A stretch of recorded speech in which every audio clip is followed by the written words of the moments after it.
चेतना का दीप है यह, ज्ञान का हिमालय, विश्वविद्यालय, विश्वविद्यालय। चेतना का दीप है यह, ज्ञान का हिमालय, विश्वविद्यालय, विश्वविद्यालय।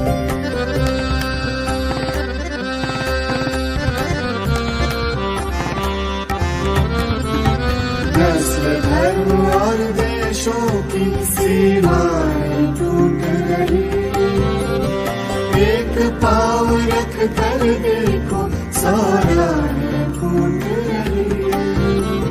सत्य अहिंसा और शोध के, सत्य अहिंसा और शोध के सपनों का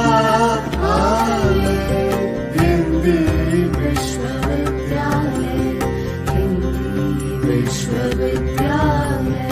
चेतना का दीप है यह, ज्ञान का हिमालय, विश्वविद्यालय, विश्वविद्यालय।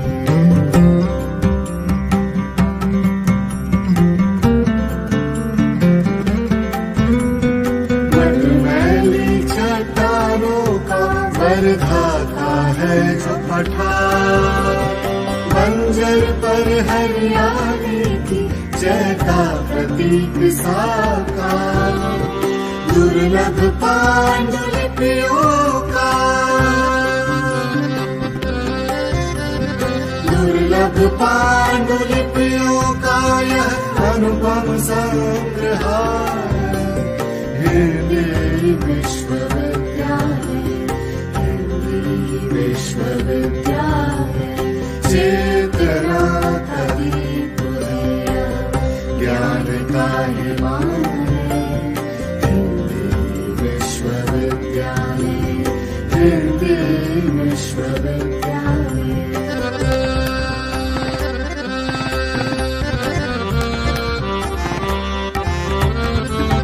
विद्या बुद्धि मनीषा की इस तपोभूमि का ताप बने, चिंतन का आलाप बने, अपने दीपक आप बने। अंधकार के विरुद्ध है यह, अंधकार के विरुद्ध है यह महाज्योति प्रज्ञालय। विश्वविद्यालय, विश्वविद्यालय। चेतना का दीप है यह, ज्ञान का हिमालय, विश्वविद्यालय, विश्वविद्यालय। महात्मा गांधी अंतर्राष्ट्रीय विश्वविद्यालय, विश्वविद्यालय, विश्वविद्यालय।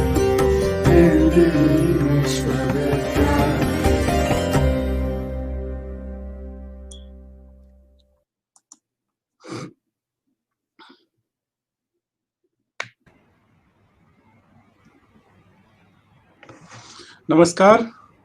महात्मा गांधी अंतर्राष्ट्रीय हिंदी विश्वविद्यालय के आमुख पटल से जुड़े सभी सुधी विद्वजनों को गांधी और विनोबा की कर्मभूमि वर्धा से सादर प्रणाम, स्वागत, सुस्वागत। बोधिसत्व बाबा साहेब ई ज्ञान श्रृंखला महात्मा गांधी अंतर्राष्ट्रीय हिंदी विश्वविद्यालय वर्धा द्वारा परिकल्पित एक नवाचारी उपक्रम है, एक सारस्वत अनुष्ठान है, जिसका 23वां ज्ञान पुष्प आज आप सबके समक्ष प्रस्तुत है।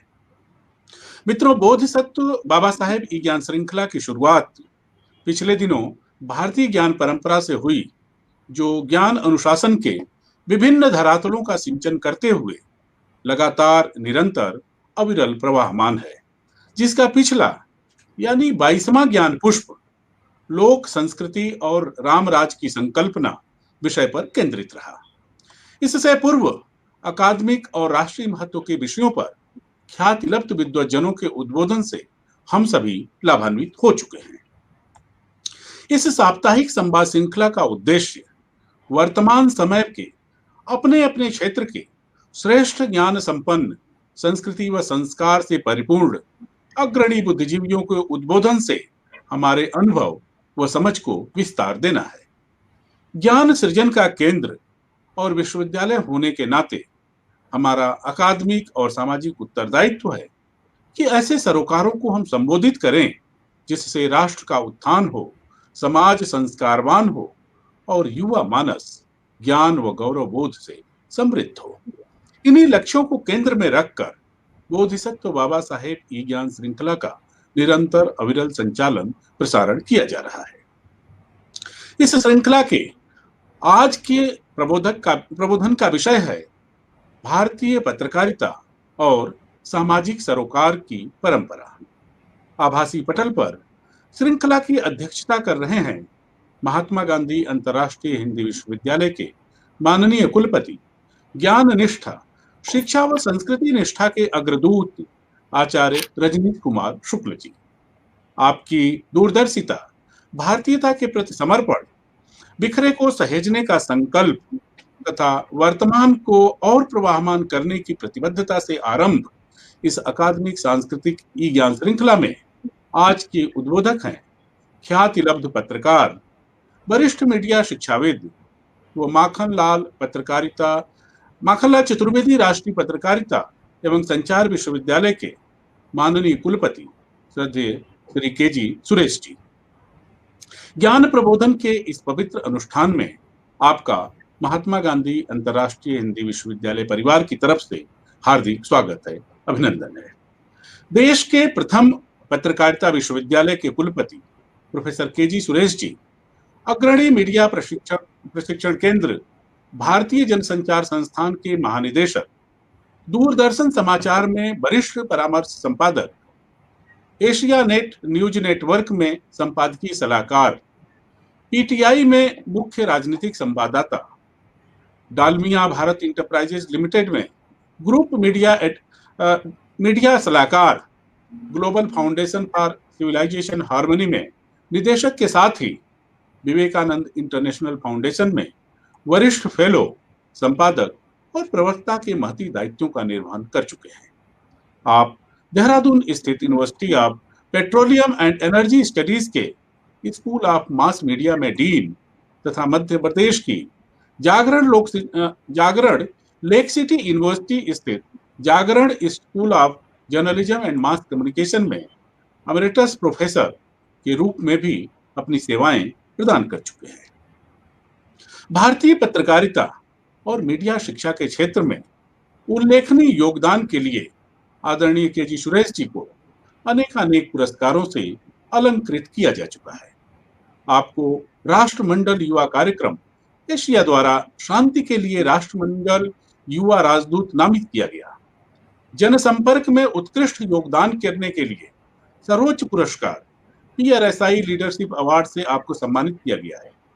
इसके अलावा आपको बिजनेस वर्ल्ड मैगजीन और एक्सचेंज फॉर मीडिया द्वारा स्थापित मीडिया शिक्षा में विजनरी लीडर पुरस्कार, एकता, भाईचारा और सांप्रदायिक सद्भाव के लिए पहला ख्वाजा गरीब नवाज पुरस्कार भी आपको मिल चुका है। प्रमुख भारतीय और अंतर्राष्ट्रीय समाचार पत्रों, शोध पत्र पत्रिकाओं और वेबसाइटों में आपके लेख, शोध लेख, साक्षात्कार और कॉलम प्रकाशित होते रहते हैं। भारतीय और अंतर्राष्ट्रीय टेलीविजन पर कई साक्षात्कार और पैनल चर्चा में आप सम्मिलित होते रहे हैं। इसके साथ ही IIMC के पीयर रिव्यूड जर्नल, कम्युनिकेटर और संचार माध्यम के एडिटर इन चीफ के रूप में भी आपने अपना योगदान प्रदान किया है। माननीय के.जी. सुरेश जी जवाहरलाल नेहरू विश्वविद्यालय के अकादमिक काउंसिल और इंटरनल क्वालिटी एश्योरेंस सेल के सदस्य, सोसाइटी ऑफ सत्यजीत रे film and television institute Kolkata के अनुसंधान समिति सदस्य, भारतीय सामाजिक विज्ञान अनुसंधान परिषद के शासी निकाय और सामान्य निकाय के सदस्य, दिल्ली विश्वविद्यालय में दिल्ली स्कूल ऑफ जर्नलिज्म के सलाहकार परिषद सदस्य तथा अन्य अनेक विश्वविद्यालयों के अध्ययन और शोध समिति के सदस्य के रूप में अपना अकादमिक योगदान प्रदान करते रहे हैं। ऐसे सुचिंतक, पत्रकार, शिक्षाविद, समाज व राष्ट्र के धरोहर श्रद्धेय प्रोफेसर केजी सुरेश जी का मैं महात्मा गांधी अंतर्राष्ट्रीय हिंदी विश्वविद्यालय परिवार की तरफ से इस आभासी पटल पर हार्दिक स्वागत, अभिनंदन करता हूं। आज हमारे लिए सुखद अवसर है कि भारतीय पत्रकारिता के अग्रणी कर्मयोद्धा और मीडिया शिक्षण के नेतृत्वकर्ता आदरणीय प्रोफेसर केजी सुरेश जी को हमें सुनने का अवसर मिलेगा। जैसा कि मैंने बताया कि इस श्रृंखला की अध्यक्षता महात्मा गांधी अंतर्राष्ट्रीय हिंदी विश्वविद्यालय के माननीय कुलपति आचार्य रजनीश कुमार शुक्ल जी कर रहे हैं। आज कुलपति जी को एक विशेष कार्यक्रम में, बहुत ही महत्वपूर्ण कार्यक्रम में जुड़ने की वजह से हम माननीय कुलपति जी से आग्रह मैं कर रहा हूं कि आप अध्यक्षता, स्वाभाविक है कि इस आभासी पटल पर आपकी अध्यक्षता, आपकी उपस्थिति लगातार हमें मिलेगी, लेकिन चूंकि आपकी दूसरी व्यस्तता है, इसलिए मैं आपसे आग्रह करता हूं कि आप अध्यक्षीय उद्बोधन, जो हमारी परंपरा भी है, हमारे विचार परिवार की परंपरा भी है कि अध्यक्ष को हम पहले सुनते हैं और फिर उद्बोधक को सुनते हैं, और उद्बोधक के सुनने के बाद हम शांत होकर के उद्बोधन को या उनके बौद्धिक को लेकर के अपने मानस में सजोते हैं और उसको लंबे समय तक अपने मानस में रखने की कोशिश करते हैं। तो उस संयोग से उस परंपरा का निर्वहन भी आज इस बहाने हो जा रहा है।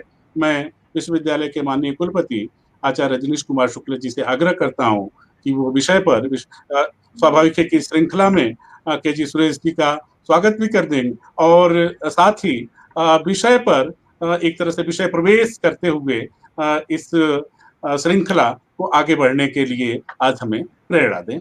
माननीय प्रोफेसर रजनीश कुमार शुक्ल जी। सबको नमस्कार। ये शायद पहली बार हो रहा है इस पूरी श्रृंखला में जब मैं पूरे समय रह पाऊंगा, इसमें संशय है, लेकिन आज नहीं रह पाऊंगा इसकी मुझे चिंता भी नहीं है, क्योंकि हम सबके अग्रज, मित्र, बंधु और भारतीय जनसंचार की परंपरा, भारत की पत्रकारिता की परंपरा, ये सिर्फ अध्येता और अध्यापक नहीं, अपितु प्रयोक्ता और प्रतीक के रूप में जिन कुछ नामों को देश में जाना जाता है, उनमें अग्रगण्य नाम है आचार्य केजी सुरेश का। आप जिन दिनों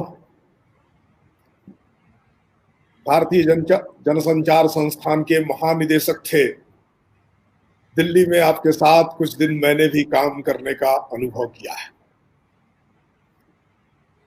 और जनसंचार संस्थान जो दिल्ली में भारतीय जनसंचार के नाम पर जनसंचार की विविध विकृत परंपराओं के विस्तार के केंद्र के रूप में पहचान पाया था, उसका भारतीयकरण करते हुए उसे समकालीन भारतीय समाज के सरोकारों से जोड़ते हुए उसे उसके द्वारा समकालीन भारतीय समाज को भारत की सात्वीकरण, सांस्कृतिकीकरण और श्रेष्ठ मनुष्य के निर्माण की जो जीवन परंपरा है उसमें ढालने का आपने अथक यत्न किया है, और उसके सुपरिणाम भी अब उस संस्थान में प्राप्त होने लगे। वैसे तो ये एक एक्सचेंज प्रोग्राम है माखनलाल चतुर्वेदी और भारतीय जनसंचार संस्थान के बीच का, जिसके कारण से नाम का परिवर्तन हुआ, लेकिन दोनों संस्थाएं जिस दिशा में बढ़ रही थी उसी दिशा में बढ़ती रहेंगी।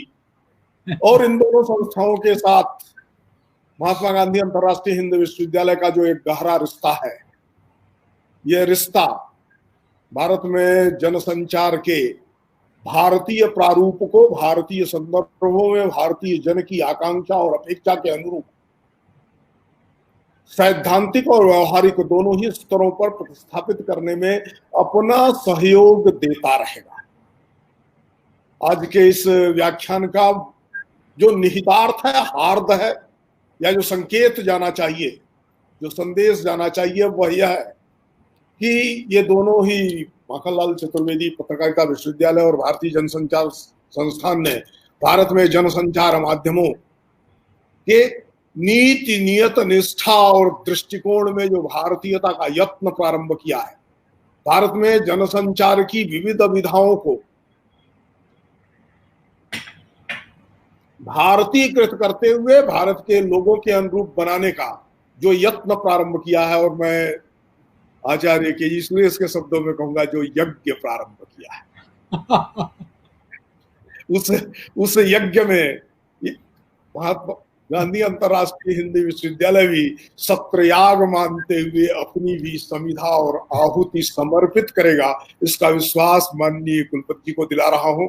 और वहां जहां अपनी परंपरा छोड़ आए हैं, वहां भी वह निरंतर बना रहे, इसके यत्न में विश्वविद्यालय भी अपना योगदान करता रहेगा। आज ये प्रश्न बहुत महत्वपूर्ण है। पूरी दुनिया में पत्रकारिता का स्वरूप क्या, इसकी चर्चा किए बिना 1990 के बाद भारत में जब उदारीकरण, बाजारीकरण और निजीकरण का अभियान आया था, और जनसंचार के क्षेत्र में विशेष करके तरंगों के माध्यम से जनसंचार माध्यमों का जो विकास हो रहा था, उसमें भारतीय समाज, भारत का जन, भारतीय जन के सामाजिक सरोकार कहीं पीछे छूटने लगे थे, और समाज को बाजार के रूप में आदान प्रदान, विनिमय के और विपणन के एक साधन के रूप में देखने की परंपरा विकसित हुई थी। और इससे पत्रकारिता और जनसंचार के माध्यम भी अछूते नहीं रहे, बल्कि प्रिंट मीडिया थोड़ी कम थी, लेकिन इलेक्ट्रॉनिक मीडिया के जो विविध प्रारूप आए थे, वो तो इस ढंग से इस बाजारीकरण में एलपीजी के खतरनाक विस्फोटक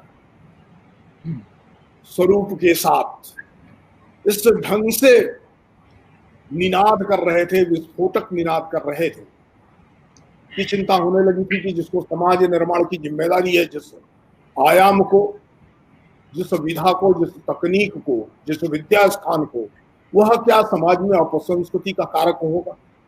क्या समाज में वह बाजार के हितों की रक्षा करने वाले साधन के रूप में मात्र प्रस्तुत होगा? क्या वह जो यूरो केंद्रितता विश्व में आ रही है, उस यूरो केंद्रितता को और सघनीभूत करने के एक उपकरण के रूप में निर्मित होगा? ऐसे ढेरों प्रश्न जनसंचार और पत्रकारिता के अध्येताओं के मन में भी थे और सामान्य जन के मन में भी थे। उसमें कुछ लोग जिन्होंने इस आशंकाओं को तोड़ करके भारत की जो ऐतिहासिक भारतीय पत्रकारिता का स्वरूप है, भारत में जनसंचार माध्यमों का स्वरूप है, जो उदंत मार्तंड से प्रारंभ होता है, जो हिंदुस्तान में मनमोहन मालवीय की गर्जना के साथ एक आकार ग्रहण करता है, जो बाबा साहब भीमराव अंबेडकर के मूक नायक जैसे पत्रों से समाज के प्रश्न को सामने रख करके उनके हल के यत्न करता है, जो गांधी की पत्रकारिता में इंडियन ओपिनियन से लेकर के यंग इंडिया तक भारतीयता का और भारतीय समाज के सरोकारों का एक विस्तृत वितान प्रस्तुत करता है, जिसमें सांस्कृतिक पत्रकारिता भी है, भारत की आजादी की पत्रकारिता भी है, भारत में विज्ञान और तकनीक के साथ भारतीय जन को किस प्रकार से जोड़ा जाए, उसका भारतीकरण किस प्रकार से किया जाए, इस चिंता की सरस्वती जैसी पत्रिकाओं की पत्रकारिता भी है, जिसमें कभी रणभेरी दिखाई देती है, कभी संसार दिखाई देता है, कभी आज दिखाई देता है, और जाने कितने पत्र। कभी गणेश शंकर विद्यार्थी जैसा अदम्य साहसी निर्भीक पत्रकार दिखाई देता है, तो कभी भगत सिंह की भी पत्रकारिता दिखाई देती है, कभी बिस्मिल का लेखन दिखाई देता है, और बाद में भी वो सप्रे जी की बात करें, गर्दे जी की बात करें, विष्णुराव पराड़कर की बात करें, भारत में पत्रकार और पत्रकारिता भारतीय समाज को निर्मित करने, भारतीय समाज के यथार्थ को प्रस्तुत करने और भारतीय समाज के सरोकारों को आवाज देने के सबसे सबल साधन के रूप में रहे हैं। एक पंक्ति तो सबको याद हो, दागो न तीर न तलवार चलाओ, जब तोप मुकाबिल होता अखबार में चलाओ। तो तोप के मुकाबिल शब्द के द्वारा शोषण के विरुद्ध, गुलामी के विरुद्ध, दासता के विरुद्ध, अपसंस्कृति के विरुद्ध आवाज प्रस्तुत करते हुए समकालीन प्रश्नों के हल के लिए निरंतर यत्न करने वाली उस पत्रकारिता को फिर से 21वीं शताब्दी के दूसरे दशक में जिन लोगों की आवाज से पहचाना गया है, जिन लोगों के यत्न से जिसको एक दिशा प्राप्त हुई है, अकादमिक क्षेत्र में भी और इसके व्यावसायिक के क्षेत्र में, प्रोफेशन और मिशन का एक सुंदर सम्मिश्रण जिन लोगों के कारण से पत्रकारिता के क्षेत्र में, जनसंचार माध्यमों के क्षेत्र में, इसमें काम करने वालों को और इससे लाभान्वित होने वालों दोनों को प्राप्त हुआ है, इन सब के अग्रगण्य नाम केजी सुरेश को हम सब सुनना चाहेंगे इस सवाल पर। इसलिए मैं स्वाभाविक तौर पर आज के श्रोताओं और वक्ता के बीच अध्यक्ष के नाम पर, अध्यक्षीय टिप्पणी के नाम पर, या इस अध्यक्ष के रूप में, इस व्याख्यान के प्रास्ताविक के रूप में लंबा अंतराल न पैदा करते हुए अपनी बात को पूरा करता हूं और अनुरोध करता हूं कि आगे का कार्यक्रम अनिल जी प्रारंभ। धन्यवाद सर। ठीक ही आपने सुना। मैं तो बार बार जब कुलपति जी को सुनता हूँ, हालांकि आज वो बहुत संक्षिप्त रूप से सिर्फ औपचारिक रूप से बोले, लेकिन बार बार मैं सुन करके भ्रम में पड़ जाता हूँ कि कुलपति जी का विषय क्या है।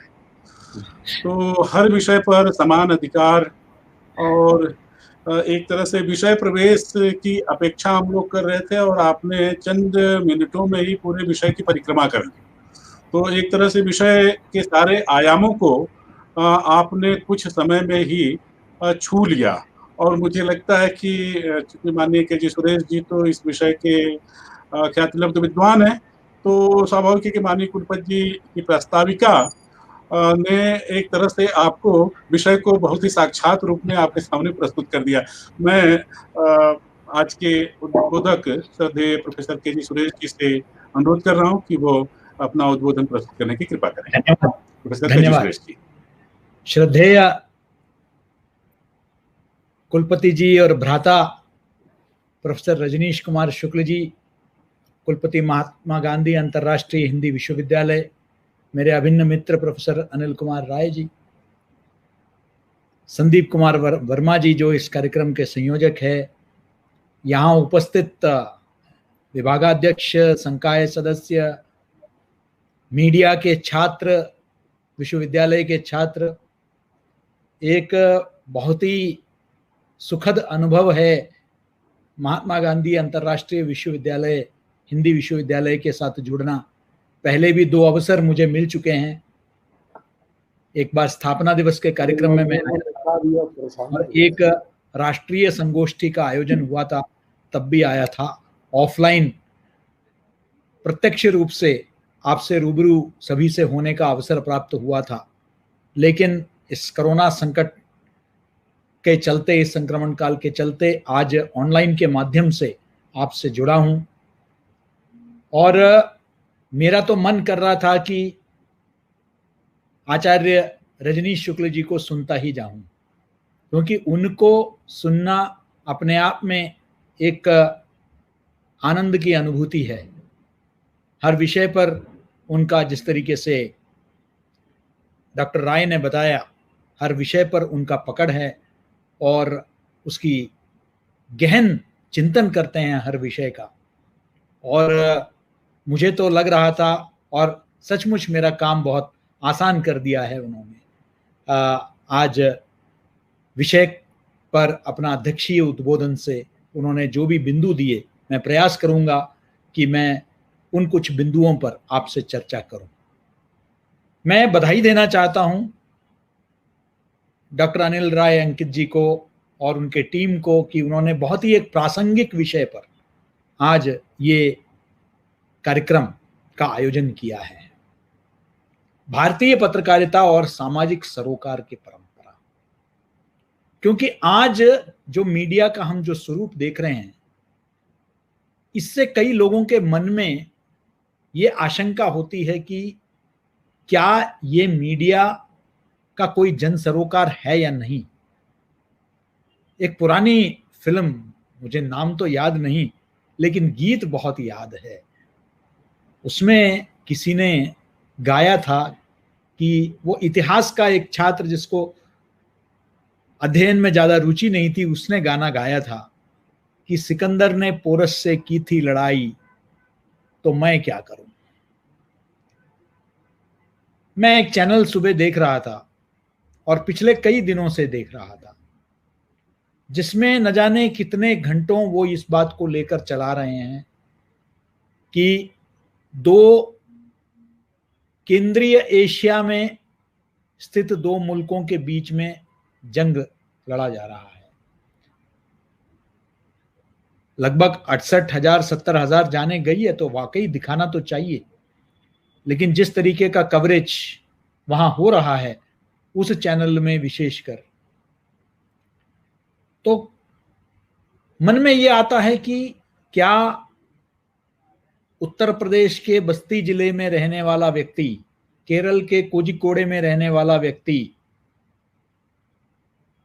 असम में रहने वाला व्यक्ति, उनका इस विषय में कितना दिलचस्पी होगी, या उनसे इस विषय का क्या संबंध है, क्या इससे ज्यादा महत्वपूर्ण विषय नहीं है। अब मैं उस चैनल को अकेला कोई आरोप नहीं लगाना चाहता हूं।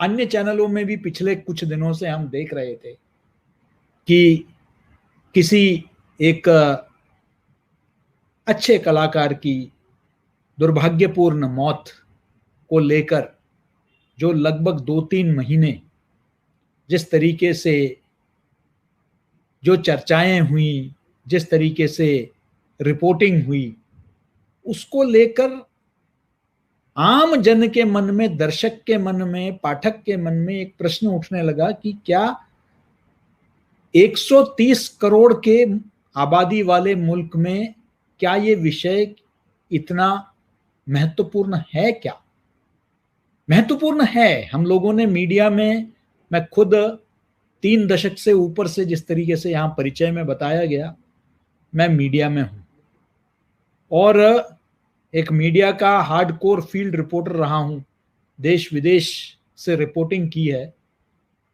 लेकिन कुछ मुद्दों को जब दिखाना भी चाहिए, लेकिन उनका अनुपात, प्रपोर्शन, क्योंकि क्राइम खबर बनती है, सेलिब्रिटी खबर बनती है, लव ट्रायंगल या लव एंगल खबर बनती है, ये सब हमको एलिमेंट सिखाया गया न्यूज के।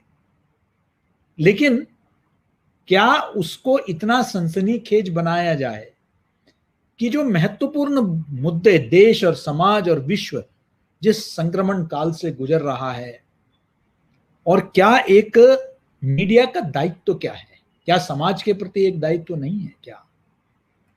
आज जिस तरीके से हम देख रहे हैं कि आज कई जगह प्रधानमंत्री के बार बार आह्वान के बाद भी उन्होंने ये भी कहा कि जब तक दवाई नहीं तब तक ढिलाई नहीं, लेकिन इसके बावजूद कई जगह मास्क का प्रयोग नहीं हो रहा है, सैनिटाइजर तो दूर की बात है, 2 गज दूरी जो है वो दूर की बात है, जिसके चलते हमारे यहाँ कोरोना का जो संख्या है वो बढ़ती जा रही है।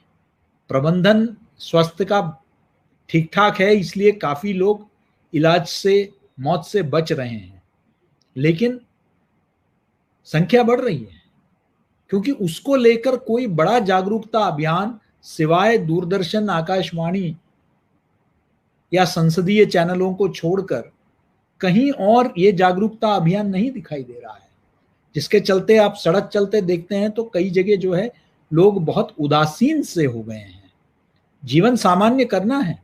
पहले प्रधानमंत्री ने कहा था जान है तो जहान है, बाद में उन्होंने कहा जान भी और जहान भी, तो जहान को भी बना के रखना है, लेकिन सभी तरह के हमें किस तरीके से बचाव के जो उपाय है उसको अपनाना है। ये जागरूकता कौन पैदा करेगा? अर्थव्यवस्था में समस्याएं हैं, पूरे विश्व में है, वैश्विक चिंता का विषय है, लेकिन इसको लेकर भी कहीं आपको चिंता नजर नहीं आती है मीडिया में, आज की मीडिया में। तो ऐसे कई समाज से जुड़े मुद्दे हैं जिन पर अभी हाथरस में एक घटना हुई, कल या परसों बहादुरगढ़ में एक घटना हुई। महिलाओं की सुरक्षा को लेकर एक चिंता है समाज में, लेकिन हम घटना घटने का इंतजार करते हैं। तो ये क्या परंपरा हमारी रही है, कहां जो है बदलाव आया है, इसको समझने की आवश्यकता है। इसलिए मैं इसकी शुरुआत, इस चर्चा की शुरुआत मात्र हमारे यहाँ जो अखबारों की जो शुरुआत हुई, चाहे वो अंग्रेजी में Bengal gazetteer James Augustus Hicky द्वारा शुरू किया गया, या जैसे कि हमारे आदरणीय कुलपति जी ने कहा कि हिंदी में जो अखबार दंड मार्तांड जो शुरू हुई है वहां से हम शुरू करें। लेकिन एक संचार की परंपरा, अखबार भले अखबार के रूप में उस शताब्दी में शुरू हुई, लेकिन एक संचार की प्रक्रिया हमारे यहां न जाने कितने सदियों से है। और कहीं ना कहीं आज का जो भारत में जो पत्रकारिता है, ये भारतीय संचार प्रक्रिया से हटकर पश्चिमी जो संचार के जो मॉडल है उसके अनुरूप चल रही है। इसलिए ये एक डिसकनेक्ट भी बन गया है जिसको समझने की आवश्यकता है। हमारे संचार परंपरा में, अब जैसे यहां बताया गया मेरे परिचय में, भारतीय जनसंचार संस्थान में जो मेरा जो कार्यकाल रहा, उस दौरान मैंने भारतीय संवाद पद्धति मॉडल्स, उसको पहली बार पाठ्यक्रम में मैंने समाहित किया, जिसमें साधारणीकरण का, भारतीय भरत मुनि के नाट्यशास्त्र का हमने समाहित किया कि क्या हमारी एक सोच रही है संचार के प्रति। हमारे यहाँ अक्सर चर्चाएं होती है, लेकिन दुर्भाग्यपूर्ण है कि उसको हम मात्र एक वैचारिक दृष्टिकोण से देखते हैं। अब जैसे नारद का संचार प्रक्रिया का अध्ययन करते हैं, आप भले उन्हें देवऋषि मानते हैं या नहीं, यह आपका व्यक्तिगत सोच है, लेकिन एक परिकल्पना संचार की जो थी, जिसमें लोक कल्याण, अंततोगत लोक कल्याण मुख्य उद्देश्य था, उस लोक कल्याण को लेते हुए क्या था रास्ता कि चाहे वो देव हो या असुर हो, सुर हो या असुर हो, उनको समान दृष्टि से देखना और आम जन के, ऋषियों के, मुनियों के, वनवासियों के जो उन पर जो अत्याचार जो हो रहे हैं उनको उजागर करना और सही जगह पहुंचाना। सोचिए, परिकल्पना, सोच उस जमाने से। पत्रकारिता उसको हम नहीं कहेंगे शायद आज के जो मॉडर्न पार्लेंस में, आधुनिक जो उसमें, क्योंकि अखबार नहीं छपती थी, कोई प्रोडक्ट नहीं होता था। और न्यूट्रल अंपायर का जो हमारा पूरा कॉन्सेप्ट है कि पत्रकार को एक न्यूट्रल अंपायर, वो कॉन्सेप्ट भी जब हम बात करते हैं तो हम किसको देखते हैं? महाभारत में हम देखते हैं तो संजय को देखते हैं। वो जब धृतराष्ट्र को कुरुक्षेत्र के युद्ध भूमि में क्या हो रहा है इसका पहली बार अक्सर कहा जाता है कि यह शायद विश्व में कहीं भी पहली बार लाइव कवरेज की जो है बात होती है या अक्सर तुलना होती है। भले उस जमाने में टेलीविजन नहीं था, लेकिन वो सोच कि आप बिल्कुल तथ्यात्मक रिपोर्टिंग करेंगे, जहां ये नहीं देखा गया कि धृतराष्ट्र को बुरा लगेगा अच्छा लगेगा। वो राजा हैं, वो हस्तिनापुर के राजा हैं, महाराज हैं। उनको बताया जाता है संजय द्वारा कि क्या हो रहा है इस वक्त कुरुक्षेत्र के युद्ध भूमि में, यथास्थिति। वो चाहे पक्ष विपक्ष न देखकर, वहां वो पक्षकार नहीं है, वो पत्रकार की भूमिका में है। ये हमारा एक सोच की परंपरा रही है, सबको समावेशी संचार का एक रहा है। आगे हम चलते हैं तो जब हम स्वतंत्रता, क्योंकि समय का अभाव है तो मैं पूरे इतिहास को खंगाले बगैर मैं सीधे अपने जो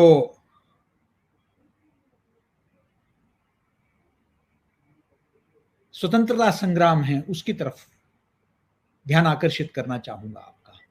उसमें क्या है, हमारे जो समाज सुधारक संत विचारक रहे हैं उनका, स्वामी विवेकानंद का अक्सर हम चर्चा करते हैं कि उन्होंने क्या उन्होंने कह दिया था जिससे पूरा अमेरिका में एक तरह से जो है एक ऊर्जा सी आ गई। 3 शब्द या 4 शब्द, sisters and brothers of America, America के भाइयों और बहनों, वहां से शुरू होता है।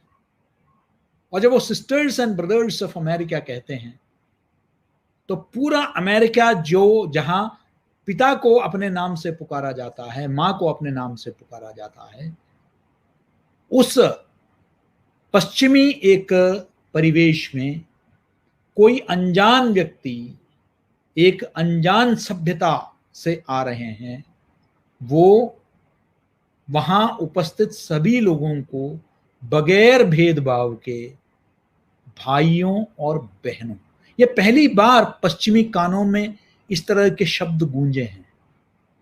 कभी वो संकल्प नहीं कर सकते, इसकी कल्पना नहीं कर सकते थे कि ऐसा कोई विश्व में सभी को भाई और बहन, विश्व बंधुत्व जिसको कहते हैं, उस रूप में देख सकते हैं। क्योंकि उन्होंने हमेशा विश्व को गोरा और काला, सभ्य और असभ्य, अंग्रेजी बोलने वाले और नहीं बोलने वाले,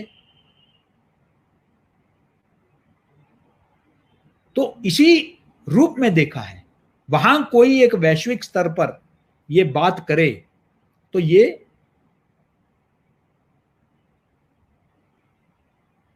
उनको समझ में नहीं आया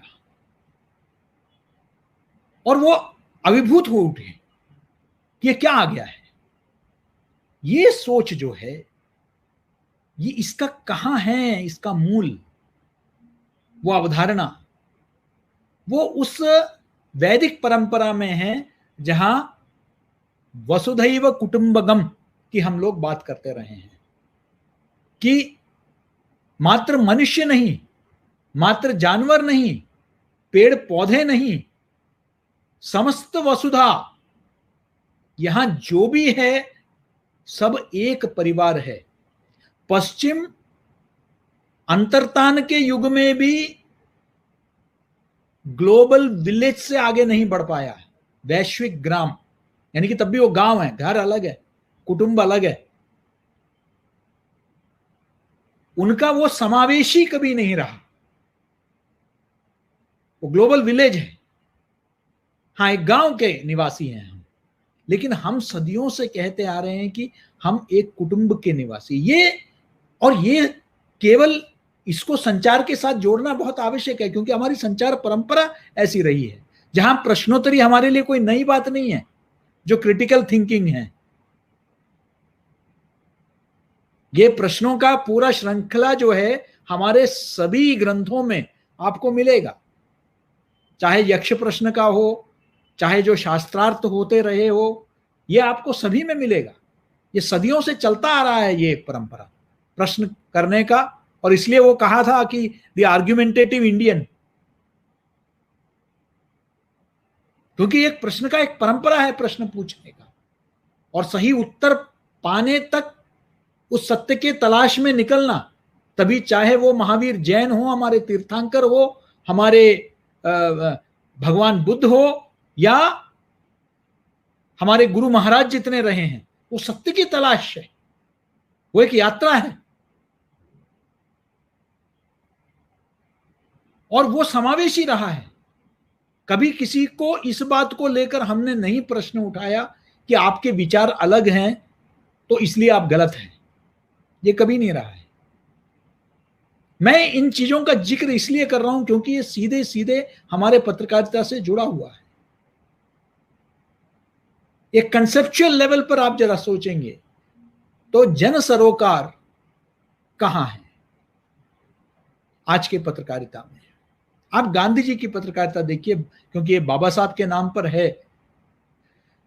बाबा साहब ने जब मूक नायक निकाले और भी अन्य पत्र पत्रिकाएं निकाली, उनका सरोकार सीधे सीधे पीड़ित शोषित समाज के साथ था। उनकी समस्याओं को जनता के समक्ष लेके आना। गांधी जी ने कहा, उन्होंने तो एक शाकाहारी पत्रिका के साथ लंदन में उन्होंने अपने पत्रकारिता की यात्रा की शुरुआत की, बाद में दक्षिण अफ्रीका में इंडियन ओपिनियन, और उसके बाद भारत में आने के बाद चाहे वो हरिजन हो, यंग इंडिया हो या नवजीवन हो, जिसके माध्यम से उन्होंने कहा कि मेरे 3 उद्देश्य है पत्रकारिता के। एक, विदेशी जो ताकत है, अब तो लोकतंत्र आ गया है हमारे यहां, जनता द्वारा चुनी हुई सरकार है, लेकिन उस वक्त एक विदेशी ताकत थी।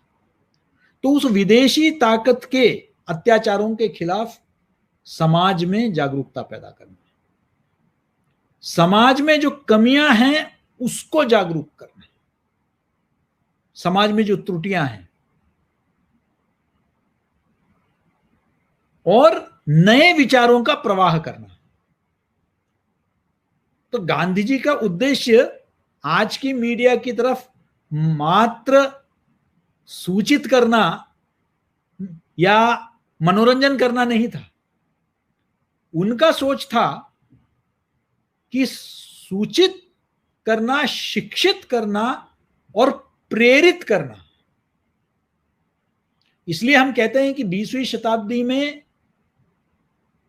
के सबसे प्रभावी संचारकों में हमारे राष्ट्रपिता थे, सबसे प्रभावी। वो मौन व्रत रखकर भी अपने संदेश को जन जन तक पहुंचा सकते थे। क्या बात थी? कहीं दंगे हो रहे हैं, फसाद हो रहा है,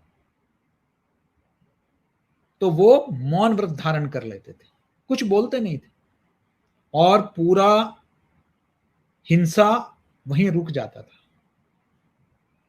क्या कारण था कि उस जमाने में जब कोई टेलीविजन नहीं था, सोशल मीडिया नहीं था, कोई फेसबुक, व्हाट्सएप कुछ भी नहीं था। आज तो सब कुछ रोकना पड़ता है कि कहीं दंगे ना फैले, कहीं अशांति ना फैले, इसको रेक कर। उस वक्त कुछ भी नहीं था, लेकिन गांधी जी का एक आह्वान, भारत छोड़ो, पूरे देश को उद्वेलित कर देता था, प्रेरित कर देता था, जान फूंक देता। वो क्या कारण है? एक ही कारण था। वो कारण ये था कि जो संचारक की विश्वसनीयता, लोगों के मन में ये था कि ये व्यक्ति सही है, ये व्यक्ति जो कह रहे हैं इनकी मंशा सही है, इनका उद्देश्य सही है, इनके लक्ष्य सही है, उसमें बिल्कुल लेश मात्र भी संशय नहीं। ये विश्वसनीयता बहुत आवश्यक है। गांधी जी ने, चाहे वो अस्पृश्यता के मामले में हो, चाहे वो ग्राम स्वराज को लेकर हो, उन्होंने अपने पत्र पत्रिकाओं को एक माध्यम बनाया जन जागरूकता पैदा करने के लिए। विदेशी कपड़ों के बहिष्कार को लेकर जनता को विश्वास था कि ये जो कह रहे हैं वो हमारे हित में है। क्या आज की मीडिया के अंदर वो प्रेरित करने का, वो विश्वसनीयता उनके अंदर है क्या कि वो विश्वास वो जगाएं? मुझे आज भी याद है, आज से 30-40 साल पहले जब टेलीविजन नहीं था, डिजिटल मीडिया नहीं था, अखबारों की एक साख हुआ करती थी। मैंने दुकान में लोगों को लड़ते हुए देखा है, बसों में लोगों को बहस करते हुए देखा है कि अरे भाई, अखबार में लिखा हुआ था कि रेट कम हो गए हैं, तुम कैसे पैसे ले रहे हो ज्यादा। ये एक लोगों के अंदर एक विश्वास था और वो विश्वास से ही वो सामाजिक सरोकार बनता है। उस विश्वास के बगैर नहीं हो सकता है कि ये जो बात कर रहे हैं ये मेरे हित में है। तब हम लोगों की उत्सुकता ये हुआ करती थी कि अखबार में क्या लिखा है, ये जानने की उत्सुकता थी क्या लिखा है। आज क्या है जानने की उत्सुकता, क्यों लिखा है। ये जो परिवर्तन आया है क्या से क्यों में, यानी कि जैसे ही आप क्यों लिखा है यानी कि मकसद तलाशने लगते हैं, यानी कि विश्वसनीयता संदेहास्पद है। लेखक का, पत्रकार का, संपादक का, पत्र पत्रिका का, क्या इसके पीछे, पर्दे के पीछे क्या है, ये क्यों इन्होंने इस तरीके से लिखा है, इसके पीछे जो है कारण क्या है, क्या राजनीतिक कारण है, क्या कोई लेन देन हुआ है, किसके कारण ऐसा लिखा जा रहा है, ये मन में प्रश्न आता है। तब सामाजिक सरोकार जो है वहीं के वहीं खत्म हो जाता है। क्योंकि आज किसी विशेष चीज को लेकर वो अपनी बात को रखते हैं, एक मुहिम चला देते हैं। पहले कैसे मुहिम चलाते थे, पहले के मुहिम और आज के मुहिम में फर्क देखिए। आपके इलाके में बिजली नहीं आ रही है तो वो बिजली क्यों नहीं आ रही है, आपके इलाके में अपराध ज्यादा है तो उस इलाके को अपराध मुक्त किया जाए, आपके इलाके में नशे का ज्यादा प्रभाव है, दुष्प्रभाव है तो उसको कम किया जाए। इसको लेके क्रूसेड्स, कैंपेन्स, ये सब होते थे अखबारों में। मुझे अभी भी याद है जेल सुधार, उस पर पूरा का पूरा तिहाड़ मुझे अभी भी याद है, सबसे खूंखार कैद खानों में से हुआ करती थी। उसको बाद में जो है अभी जो उपराज्यपाल हैं पंडित पुदुचेरी के किरण बेदी जी, उनको उसका जिम्मेदारी दी थी तो उन्होंने कहा कि मैं इसको आश्रम में परिवर्तित करूंगी। इन्वेस्टिगेटिव स्टोरीज हुआ करते थे तिहाड़ के बारे में।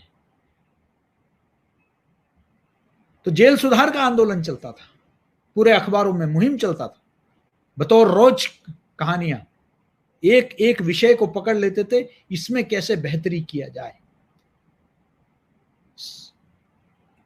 रोड एक्सीडेंट्स, दुर्घटनाएं हो रही है बहुत ज्यादा, इसको कैसे रोका जाए। मुझे अभी भी याद है दिल्ली में उन दिनों में रेड लाइन बसें चलती थी, वो खूनी बसें मानी जाती थी क्योंकि उनके वजह से बहुत सारे दुर्घटनाएं होती थी और कई लोगों की जान गई। वो इस तरीके से प्रतिस्पर्धा के चक्कर में वो जो है कई लोगों को कुचलते थे। उन पर पूरा एक आंदोलन चला मीडिया में। आज कहां है वो सब आंदोलन? आज ट्रायल बाय मीडिया हो गया है कि आज हम बैठे बैठे जज का काम करने लगे हैं। हम तय कर लेते हैं कि कौन गुनाहगार है, किसको क्या सजा मिलनी चाहिए। और जब बाद में वो व्यक्ति बाइज्जत बरी हो जाता है, बेगुनाह साबित होता है, तो फिर हमारी क्या साख रह जाती है। इस विषय पर चिंतन मनन की आवश्यकता है, क्योंकि ये इसीलिए क्योंकि हम व्यक्ति केंद्रित पत्रकारिता करने लग गए, समाज केंद्रित पत्रकारिता नहीं। हम समस्या केंद्रित पत्रकारिता करने लग गए, समाधान आधारित पत्रकारिता नहीं।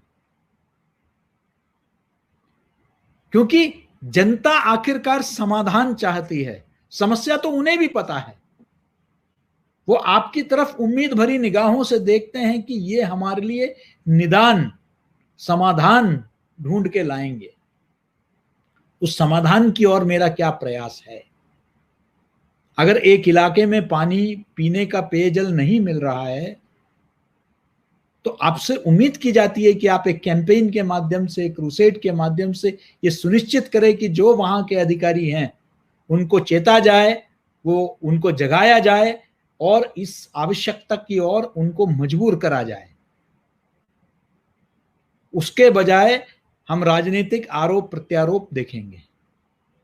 समस्या का तो समाधान नहीं हुआ। वो दोनों पैनल में आते हैं, एक दूसरे को गाली देते हैं और कभी कभी तो हाथ पैर भी चला लेते हैं और अच्छा मनोरंजन हो जाता है। इसलिए अब 9 बजे का जो समाचार प्राइम टाइम होता था, अब वो प्राइम टाइम मनोरंजन की तरह हो गया है। हम सब मनोरंजन की दृष्टिकोण से देखते हैं कि कौन किसको कितना गाली देता है। ये जो समाज से कटना हुआ, इसके वजह से आज मीडिया को, आप मीडिया में एक जबरदस्त ध्रुवीकरण आपको देखने को मिल रहा है। आज समाज के मुद्दों को लेकर प्रतिस्पर्धा नहीं है। आज प्रतिस्पर्धा, ये पूरा टीआरपी का रेस जो है, ऐसे मुद्दों को लेकर है, सतही मुद्दों को लेकर है, जिनका आम जन से कहीं कोई दूर तक कोई सरोकार नहीं है। ये चिंता का विषय है। इसलिए हमें बार बार पीछे मुड़ के देखना चाह पर हम मजबूर हो जाते हैं कि ये गंगोत्री तो ठीक ही थी, लेकिन ये गंगा जी पटना और बाद में कलकत्ता पहुंचते पहुंचते क्या हो गया? ये कहां प्रदूषित हो गई? क्या कारण है? अविरल गंगा को क्या हुआ है? ये एक पत्रकारिता का धर्म रहा है, इसलिए उसको समझने की आवश्यकता है। और ये तभी समझ पाएंगे जब हम मूल में जाएंगे। और इसलिए सामाजिक सरोकार की जो परंपरा है, वो हमारे इतिहास पुरुष, हमारे स्वतंत्रता सेनानियों की जो पत्रकारिता रही है, चाहे वो लोकमान्य बाल गंगाधर तिलक की पत्रकारिता रही हो, चाहे दक्षिण में वो पत्रकारिता रही हो, उनका उद्देश्य ही कहीं ना कहीं समाज में बदलाव लाना था, सोच में परिवर्तन लाना था। आखिर वही तो पत्रकारिता का उद्देश्य है। ये मात्र सरकारों को आलोचना करना नहीं है पत्रकारिता का उद्देश्य, बल्कि समाज में जो स्थिति है, यथास्थिति, उस पर प्रश्न चिन्ह उठाना कि क्यों ये स्थिति है, इसमें बदलाव क्यों नहीं हो सकता है। सरकार ने तो तय कर लिया कि हमको टॉयलेट बनवाने हैं, गुसलखाने बनवाने हैं पूरे देश में, और ओपन डिफेकेशन, खुले में शौच को खत्म करना है। लेकिन बाद में यह पाया गया कई जगह कि वो जो कमरे बने थे वहां जो है वो गोदाम में बदल दिए गए, वहां अनाज रखने जाने लग गए और लोग खुले में ही शौच करते रहे। तो ढांचागत परिवर्तन तो सरकार लेके आई, लेकिन वो जो मानसिक सोच में परिवर्तन है वो कौन लाएगा? वो मीडिया का कर्तव्य है। और यही हमारे जो पूर्वज थे या हमारे जो स्वतंत्रता सेनानी थे, उन्होंने जो पत्रकारिता की उसमें मात्र ढांचागत बदलाव की नहीं, सोच में, मानसिकता में जो बदलाव की आवश्यकता है उस पर जोर दिया उन्होंने। तो इसलिए वो चाहे वो जाति को लेकर भेदभाव हो या मजहबी तनाव हो या स्वदेशी को लेकर सोच हो, उस पे एक जनमत तैयार करने का, एकत्रित करने का प्रयास किया, जो आज के पत्रकारिता में कहीं ना कहीं बहुत बड़ा अभाव दिखाई देता है कि जनमत एकत्रित करने का कोई प्रयास नहीं है। उकसाने का है, भड़काने का है, लेकिन उससे जनमत नहीं एकत्रित होता। जब चीन के साथ लड़ाई होती है और जब ट्रक भर के फौजी जब सड़कों से जाते हैं, तो हमारी देश की, हमारी बहनों ने, हमारी माताओं ने अपने सोने के जो भी उनके पास थे, माला, चूड़ी, जो कुछ था, उसको उन्होंने सहज भाव से, बिल्कुल जिसे कहते हैं कि स्वेच्छा से, उन्होंने गाड़ियों पर जो है, जो फौजी जा रहे थे ये युद्ध के लिए हमारी तरफ से, ये भावना कहां से आती है?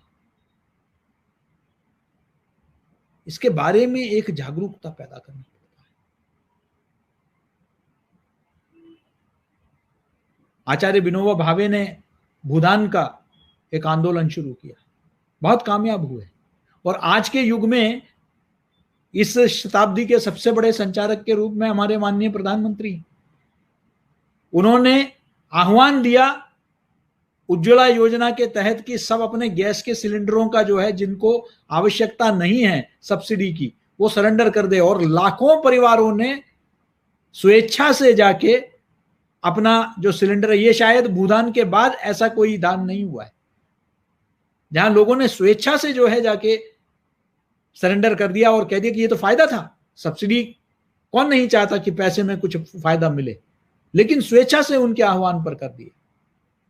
आज चीनी जो प्रोडक्ट है, जितने भी चीन से जो भी आ रहा है, वो राष्ट्रीयता को जगाया, जागृत किया। और उसको किससे जुड़ाया? वो ऐसा नहीं है कि नकारात्मक था कि हमको क्योंकि उन्होंने हमारे बॉर्डर पे परेशानी किया इसलिए हमने बदला ले लिया, नहीं, वो एक सकारात्मक तरफ मोड़ दिया है कि हमें आत्मनिर्भर बनना है, हमको ये विदेशी चीजें जो है इसका तिरस्कार करना है और अपना तैयार करना है, अपना सामान का हमें खरीदारी करनी है, अपने उद्यमियों को, अपने लघु उद्यमियों को हमें तैयार करना है। यह है उसके पीछे सोच। तो ये ऐसा नहीं कि एक आह्वान है कि बहिष्कार कर दो, विकल्प नहीं है, विकल्प है आत्मनिर्भर भारत। हम स्वयं चीजों को तैयार करेंगे। हमें क्या देवी देवताओं के प्रतिमाएं तक क्या दिवाली के लिए हमको चीन से मंगवाने की आवश्यकता है क्या? इसको लेकर एक जागरूकता पैदा करना, यह है सामाजिक सरोकार की जो है पूरा एक सोच। इस पर कितना चर्चा होती है?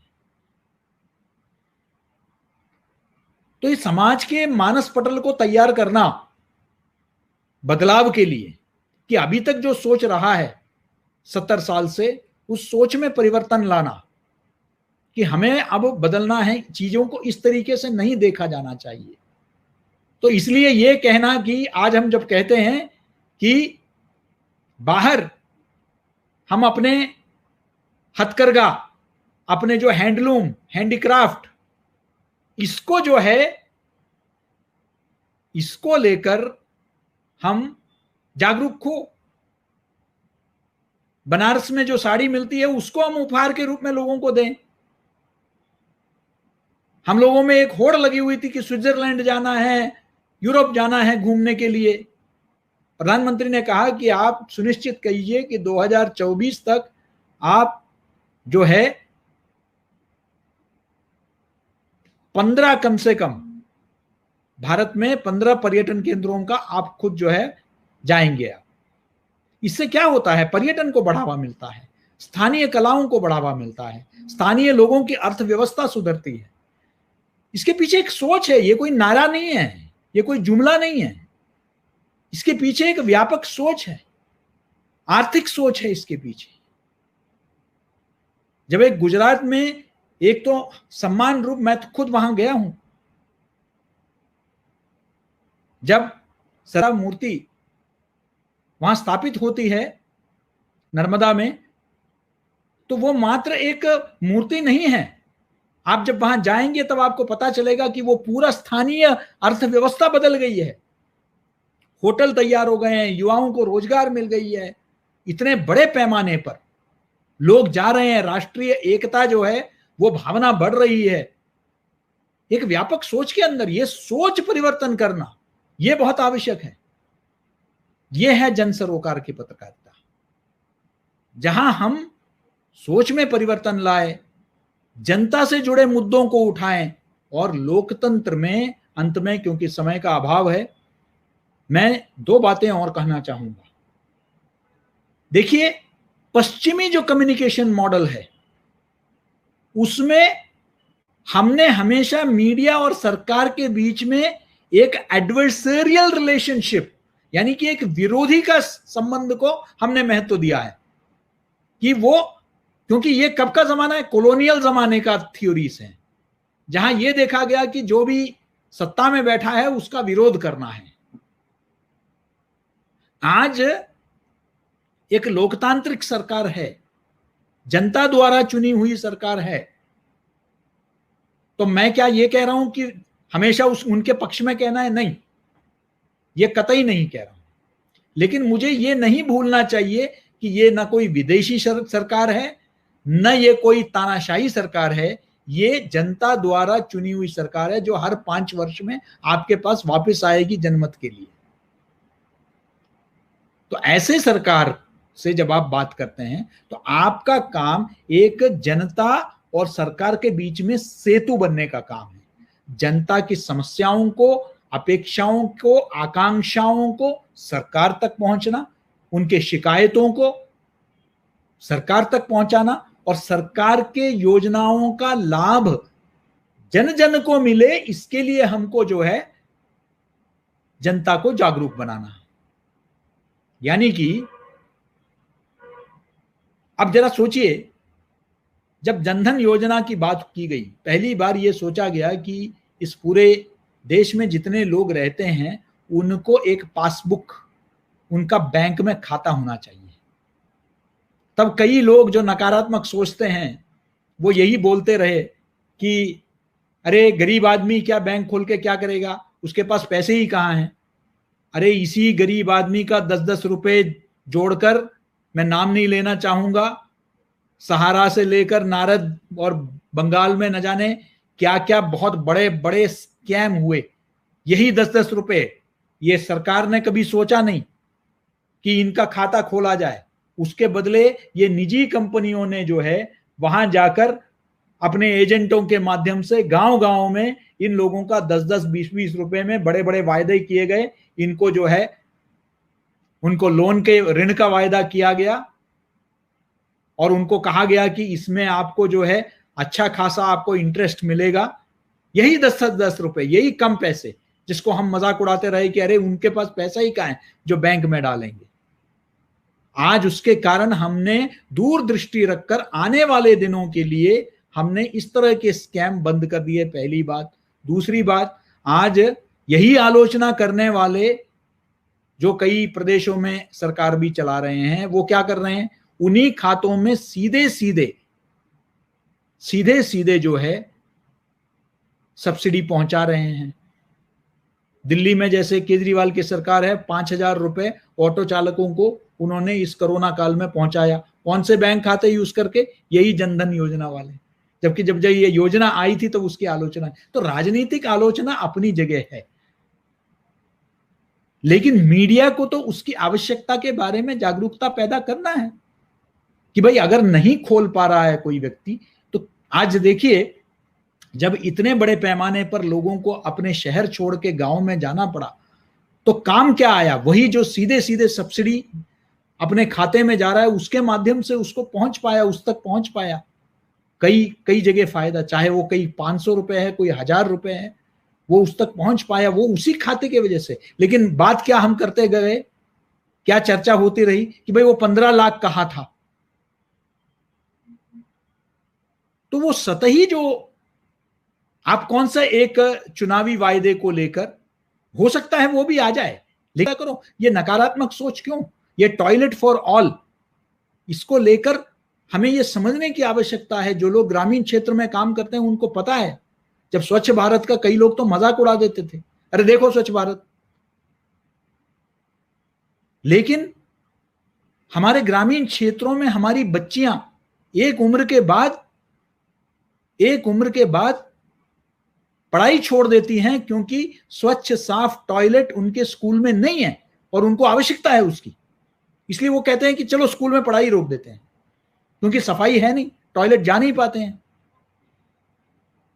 ये हमने दूरगामी उस तरीके से सोचा है क्या? तो ये नीतियां, और यही नहीं, क्यों मैं सिर्फ इस सरकार की बात करूं, इससे पिछले सरकार की भी, महात्मा गांधी जो रोजगार योजना है, रूरल एम्प्लॉयमेंट, मनरेगा जिसको कहते हैं, अभी भी सरकार ने जो है लगभग 60,000 करोड़ रुपए उसमें दिया है, निवेश किया है।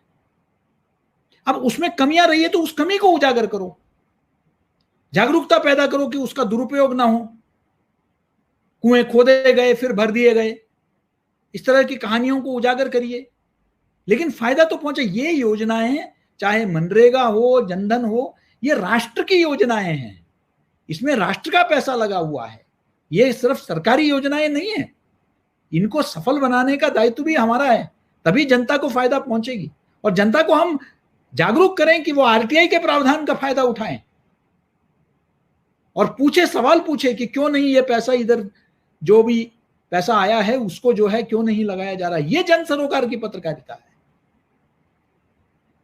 वो जनता में वो जो जागरूकता पैदा करना। मैं एक कहानी नहीं, एक असली घटना यहां सुनाता हूं और उसके बाद अपने वाणी को विराम देता हूं, क्योंकि लगभग 40 मिनट का समय मुझे राय साहब ने दिया था और मेरे ख्याल से लगभग 40 मिनट का होने वाला है। मैं गुजरात से सटा हुआ एक द्वीप है जिसका नाम है दीव, गोवा, दमन, दीव। तो दीव में मैं गया था एक बार। एक पुर्तगाली किले से बाहर निकला, गर्मी का मौसम था, और बाहर निकलकर मैंने आइसक्रीम लेने का सोचा। 10 रुपए दिए, उसने आइसक्रीम निकाला और रैपर हटा के वो आइसक्रीम मुझे दिया। मुझे थोड़ा सा अलग सा लगा। मैंने कहा कि भाई ऐसा क्यों कर रहा है, अपने दिल्ली में तो रैपर समेत देते हैं। तो मुझे लगा कि शायद यहाँ की कोई परंपरा होगी, क्योंकि इंदौर में अब जब आप जाते हैं तो इंदौर में ऐसे कई जगह आपको जो है पान सीधे मुंह में डाल के देते हैं। तो मैंने सोचा कि ऐसा ही होगा। तो फिर मुझे लगा कि वाहन चालक है उसके लिए भी एक आइसक्रीम लिया जाए। फिर एक और 10 रुपए दिए, कहते कि भैया एक और दे दो आइसक्रीम, वो गाड़ी में जाके देना है। उसने फिर आइसक्रीम निकाला और रैपर फाड़ने लगा। मैंने कहा कि रैपर काहे को फाड़ रहे हो भैया, पैसे जब पूरे दिए तो आइसक्रीम भी पूरे ले। उन्होंने 10 रुपए वापस लौटा दिए, कह दे कि रैपर तो नहीं दूंगा, आइसक्रीम लेना है तो लो, नहीं तो छोड़ दो। मैंने कह दिया कमाल है भाई, रैपर का तुम क्या करोगे? कह दिया आप क्या करेंगे? मैंने कह दिया मैं क्या करूंगा, मैं फेंकूंगा। कह दिया दिक्कत यही तो है साहब, आप सड़क में फेंक दोगे, आप सड़क में फेंक दोगे तो मेरा दीव गंदा होगा। आप जो पर्यटक आते हैं सड़क में कूड़ा फेंक देते हैं, मेरा दीव गंदा होगा तो यहां पर्यटक नहीं आएंगे, और पर्यटक नहीं आएंगे तो मेरे रोजी रोटी छिनेगी। एक आइसक्रीम बेचने वाले के मन में ये जो सोच आया है, मैं समझता हूं कि अगर मैं ये सोच पैदा कर पाया तो मेरा पत्रकारिता सफल है। जब मैं उसे जोड़ सकता हूं उस अभियान के साथ, उसको फिर कोई सरकारी पहल की आवश्यकता नहीं है, वो खुद समझ चुका है उसके महत्व को। वो मेरे जीवन से कैसा जुड़ा हुआ है, मेरे जीवन से इसका क्या सरोकार है और सीधा संबंध है, ये जिस दिन वो समझ जाएगा तो मैं समझता हूं कि जन जागरूकता का काम जो है मेरा सफल हो गया है। मेरी पत्रकारिता अगर एक व्यक्ति के भी सोच में बदलाव ला सकता है तो मैं अपने पत्रकारिता को सफल मानूंगा। लेकिन उसके बदले हम आरोप प्रत्यारोप और सनसनीखेज सतही मुद्दों को लेकर चल पड़े हैं। समय आ गया है कि हम गांधी जी के, आज मैं जानता हूं कुछ प्रायोगिक दिक्कतें हैं, मैं मानता हूं, क्योंकि आदत कुछ पड़ गई है। बुरी आदतों से निजात पाना उतना आसान नहीं है। आसान है बैठे बैठे कुछ कहानियां तैयार कर लें और उसको हम दिखाएं। उसके लिए सबसे आवश्यक है ग्राउंड रिपोर्टिंग। वो समय आ गया है जब वापस हम ग्राउंड रिपोर्टिंग, उसके महत्व को समझे पत्रकारिता में। ये जो पैनल 8 बजते ही 15-16 लोगों को इकट्ठा करो, विंडो मल्टीपल विंडो खोल दो और एक दूसरे को जो है एक दूसरे को भड़का दो, इससे हटकर समय आ गया है कि पत्रकार जमीन से जुड़े पत्रकारिता करें, जमीन पर जाके देखे कि जमीन में क्या बदलाव हो रहा है। तब आपकी ये गलतियां नहीं होंगी कि भाई ये सरकार गिरने वाली है, ये सरकार नहीं आएगी। इस तरह की बहुत सारी गलतियां चुनाव से पहले आप देखते हैं, ओपिनियन पोल और एग्जिट पोल। ये गलतियां तभी होती है जब आपने जनता का नब्ज समझना आप जो है भूल गए, क्योंकि जनता के बीच में जा ही नहीं रहे हैं। वातानुकूलित टेलीविजन स्टूडियोज में हम बैठे हुए हैं, हम कमरों से बाहर नहीं निकल रहे हैं। निकलते हैं तो कभी कभी निकलते हैं और फिर अपने उस, जिसको कहते हैं कुकून, या जिसको हम अंग्रेजी में शब्द है इको चेम्बर, हम वही आवाजें सुनना पसंद करते हैं जिससे हम सहमत हैं। वो आवाजें जो हमसे विभिन्न है, हमसे भिन्न है, हमसे अलग है, उन आवाजों को हम सुनना नहीं चाहते। तब जाके हम जन सरोकार की पत्रकारिता से अलग हो जाते हैं। वो आवश्यक है। गांधी जी इसलिए उन्होंने सबसे पहले जब भारत आए तो उन्होंने और कुछ नहीं किया, पूरे भारत का भ्रमण किया, पूरे भारत का भ्रमण किया, उत्तर से दक्षिण, पूरब से पश्चिम, रेल यात्रा की, रेल यात्रा सेकंड क्लास से। वहां उन्होंने देखा, जीवंत ग्रामीण भारत को समझा, उन्होंने भारत को समझा। वो आवश्यक है कि हम गांव में जाएं, दिल्ली में स्टूडियो में बैठ के गांव के बारे में बात करें। इससे ज्यादा हास्यास्पद कोई बात हो नहीं सकती। जन सरोकार की पत्रकारिता जमीन पे उतर कर ही की जा सकती है, इसलिए ग्राउंड रिपोर्टिंग बहुत आवश्यक है। निष्पक्षता, वस्तुनिष्ठा, सत्यपरख, साक्ष्य आधारित, ये जो मूल्य हैं पत्रकारिता के, और समावेशी, इसको लेकर इसको पुनः हमको जो है पुनर्जीवित करने की आवश्यकता है। वो समय आ गया है, तभी जाकर हमारी जो एक ऐतिहासिक पत्रकारिता की जो परंपरा रही है, जहां संचार का उद्देश्य जन कल्याण है, लोक कल्याण है, सर्वे भवन्तु सुखिनाम है, जहां वसुधैव कुटुंबकम की परिकल्पना है, उस ओर हम जा पाएंगे, उस लक्ष्य को हम प्राप्त कर पाएंगे। मेरे ख्याल से मैं पूरा अपना समय ले चुका हूं और आप लोगों ने बड़े धैर्य से मेरी बातों को सुना। इस पर चिंतन मनन आप करेंगे। मुझे पूरा, विशेषकर जो युवा पीढ़ी है, आपसे बहुत उम्मीदें हैं कि हम लोगों ने जो गलतियां की उसको आप नहीं दोहराएंगे।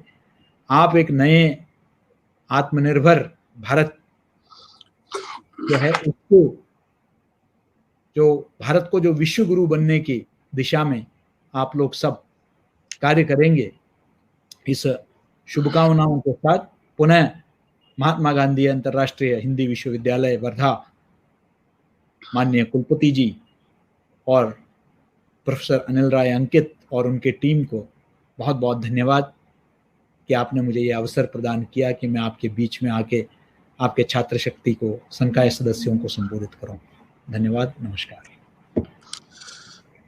धन्यवाद प्रोफेसर तेजी सुरेश जी। एक सुंदर विषय पर बहुत ही सुंदर उद्बोधन हम सबको सुनने को मिला।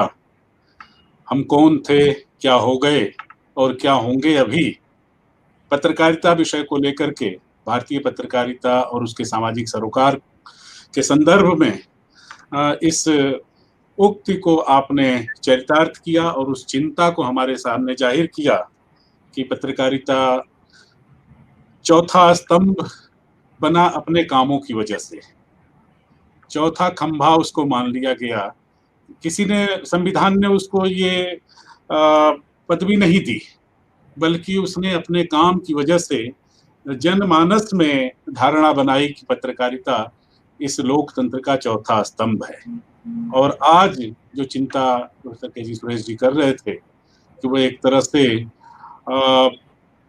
उसको 4 स्तंभों की जरूरत पड़ रही है, जैसे 4 कंधों की जरूरत मीडिया को जैसे पड़ने लगी है। आज एक तरह से दुर्भाग्य की स्थिति बनती जा रही है कि कंधे की जरूरत और 4 कंधे की जरूरत मीडिया को पड़ रही है, जिसकी तरफ आप संकेत कर रहे थे प्रोफेसर के.जी. सुरेश जी, कि सच में जिन सरोकारों को लेकर के पत्रकारिता की शुरुआत हुई थी भारत में, देश में नहीं पूरी दुनिया में, उसमें कहीं न कहीं विचलन आया है। और वो विचलन सुविधाभोगी संस्कृति की वजह से हुई है, तो पत्रकारिता भी सुविधाभोगी हुई है।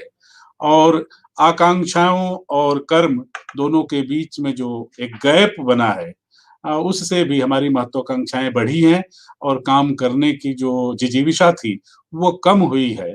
जिस एसी कल्चर की बात आप कर रहे थे, मुझे लगता है कि ये सारे कारण हैं। बहुत ही सुंदर उद्बोधन रहा है और मैं देख रहा हूँ कि माननीय कुलपति जी, क्योंकि मैं बार-बार कहता हूँ कि माननीय कुलपति जी इस श्रृंखला से मन से जुड़े हुए हैं, इसलिए शुरुआत में मैंने कहा कि माननीय कुलपति जी एक विशेष कार्यक्रम की वजह से, विशेष जगह जुड़ने की वजह से शुरुआत में हमारे साथ रहेंगे, लेकिन अध्यक्षीय उद्बोधन के लिए संभवतः अंत में न मिल पाए। आपने भी कहा था कि संभवतः हो सकता है, लेकिन आपकी संजीदगी इस श्रृंखला के साथ जो है वो परिलक्षित हो रही है कि मैं देख रहा हूँ कि अभी उद्बोधन चल ही रहा था कि माननीय कुलपति जी विंडो में दिखने लगे थे।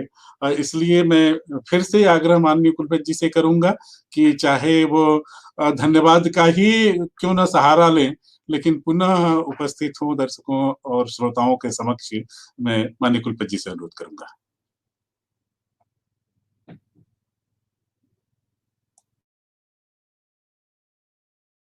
सर म्यूट है सर। सर आप म्यूट हो।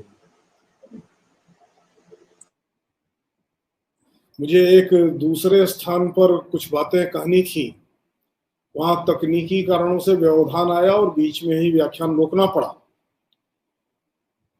इसलिए मैं न वहां पूरा हूं न यहां पूरा हूं।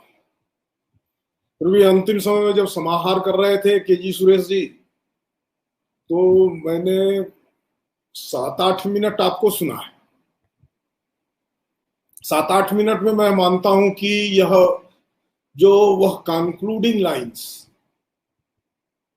दम संपूर्ति के वाक्य अपने व्याख्यान के प्रस्तुत कर रहे थे, उन संपूर्ति के वाक्यों से मेरा परिचय हुआ है। और उस परिचय के आधार पर सिर्फ इतना ही कहूंगा कि आज के जो प्रश्न पत्रकारिता सहित सभी प्रकार के संचार माध्यमों के समक्ष खड़े हैं, उनको आपने एड्रेस किया है और एक तरह से आईना भी दिखाया है। पत्रकार की जिम्मेदारी तो आईना दिखाने की है। अब जब पत्रकार ही इस स्थिति में आ जाए कि उसे आईना दिखाने की जरूरत है, तो ये काम कोई दूसरा तो नहीं करेगा। तो फिर पत्रकारिता के उन जीवंत स्तंभों को ही करना पड़ेगा जिनका अनुकरण पत्रकारों का समाज करता है। प्रश्न कई किस्म के हैं। पिछले 10 वर्षों के अंदर जो मेन स्ट्रीम जर्नलिज्म है, मेन स्ट्रीम जर्नलिज्म का बड़ा हिस्सा तो प्रिंट मीडिया से ही आता है, लेकिन बाद में इलेक्ट्रॉनिक मीडिया और उसके विविध डिजिटल प्लेटफॉर्मों के विकास के कारण से जिस ढंग से सभी अखबारों ने अपना डिजिटाइजेशन किया है और सोशल मीडिया के रूप में, अनऑर्गेनाइज्ड मीडिया के रूप में, और आज के शब्दों में कहें तो न्यू मीडिया के रूप में मीडिया का एक वैकल्पिक स्वरूप भी प्राप्त हुआ है। प्रिंट मीडिया तक एक बड़ी अच्छी बात यह थी कि किसी घटना, किसी संक्रिया, किसी सूचना के उद्भूत होने और उस सूचना के संप्रेषित होने के बीच एक अंतराल होता था।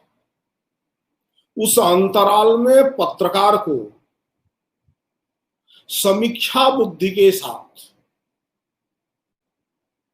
उस पर विचार करने का अवसर प्राप्त होता था, और वह उसी समीक्षा बुद्धि के साथ समाचार को इस रूप में प्रस्तुत करता था कि सत्य सामने आए लेकिन अप्रिय न बने,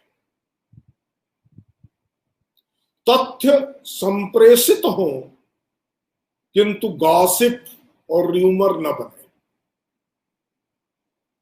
सत्यनिष्ठ तथ्याधारित समाचारों का वह कालखंड रियल टाइम जर्नलिज्म ने खत्म कर डाला है। किसी घटना का अर्थबोध करना, किसी घटना के कारकों को जानना, और जो घटित हुआ है और घटित होकर के जिस रूप में संप्रेषित हुआ प्रतीत हो रहा है, ज्ञात हुआ प्रतीत हो रहा है, वह वास्तव में वैसा ही है। इसको सोचने के लिए आज समय नहीं है। इसलिए ऑब्जेक्टिविटी का प्रश्न एक बहुत महत्वपूर्ण प्रश्न के रूप में उभरा है। वस्तुनिष्ठता का प्रश्न बहुत महत्वपूर्ण प्रश्न के रूप में उभरा है। उसके साथ ही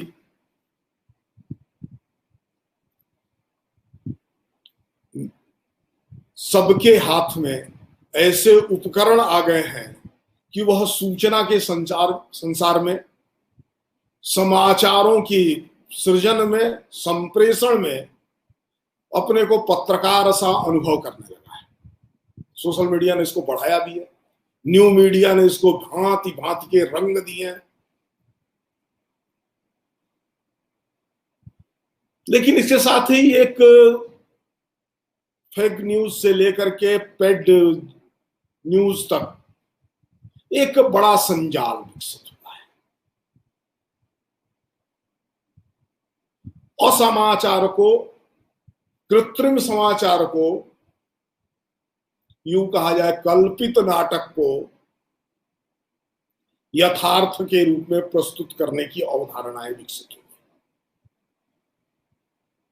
तो दूसरी तरफ जिसकी तरफ इशारा थोड़ा सा किया भी आदरणीय के.जी. सुरेश जी ने, ये जो हवा में तरंगों के माध्यम से विविध चैनल चल रहे हैं, अनेक वातायन, अनेक खिड़कियां, सबके हाथ में जो रिमोट है, हजारों चैनलों में जो कुछ चल रहा है, उसमें सबसे महत्वपूर्ण बात एक चर्चा का तरीका निकला है, जिसको हम पैनल डिस्कशन के रूप में समझ रहे हैं।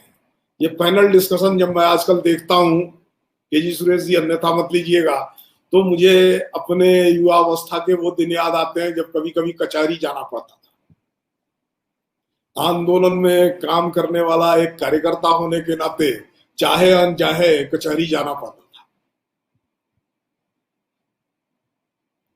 हम लोग का कचहरी जाना भी उस समाचार तो होता था, लेकिन कचहरी जाते हैं तो उसकी, न्यायालय जाते हैं तो उसकी अपनी जो परिस्थितियां हैं उसमें कुछ समय फालतू होता है।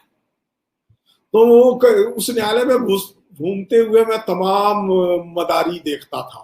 सांप नेवले की लड़ाई कराने वाले, सांप और नेवले को सामने बांध करके सांप को की फुफकार सुनाते थे, नेवले की चिचियाहट सुनाते थे और बताते थे कि अभी लड़ा करके दिखाऊंगा, अभी लड़ा करके दिखाऊंगा। और इस बीच तमाम जड़ी बूटियों से लेकर के ताबीज तक जाने क्या क्या बेच जाते थे। आज चैनलों का वाद विवाद कुछ उसी प्रकार के स्थिति को दिखाई देता है। ये प्रश्न है कि बेचना कुछ और है, प्रस्तुत कुछ और करना है, चर्चा कुछ और करनी है। और वो मदारी हम सबको ध्यान में होगा, सबको ही ने एक आध नजर देखा होगा, बेचारे चैनलों के इस बाजार में वो मदारी गायब हो गया है, बेरोजगार हो गया है। अब उसके इर्द गिर्द कोई नहीं देखता, क्योंकि सबके हाथ में एक यंत्र है, कचहरी में भी बैठा बैठा उस यंत्र के माध्यम से वो तमाशे देख रहा होता है।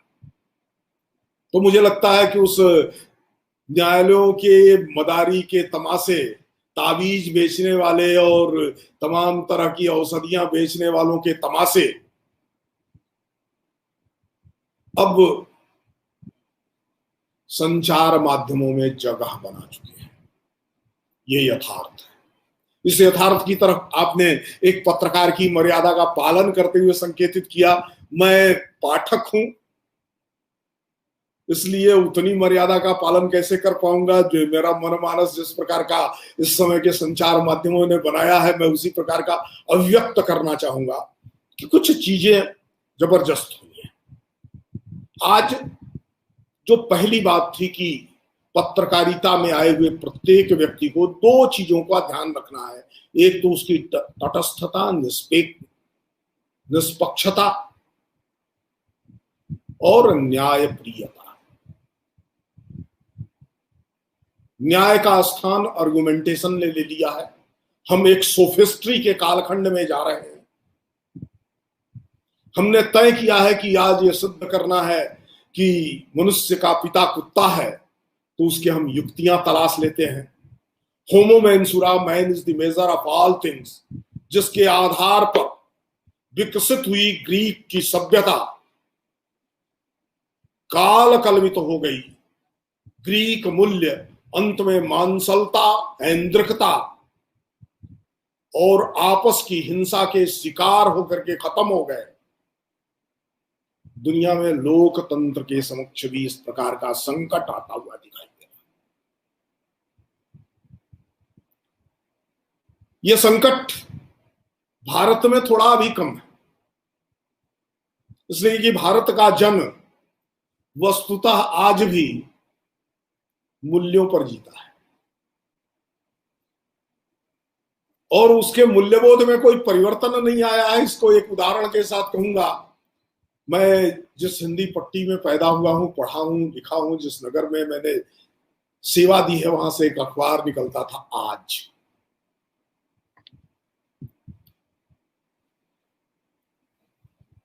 एक समय था लोग कहते थे कि अखबार में छप गया है, किसी का अच्छा या बुरा। जिसका अच्छा छप जाता था समाज में उसकी का यश होता था, जिसका बुरा छप जाता था वो अपयश का भागी होता था। पत्रकारिता बिगड़ने लगी तो हिंदी पट्टी में होने लगा कि अखबार में छपा, इससे बात नहीं बनती है, आज में छपा हो तो बता।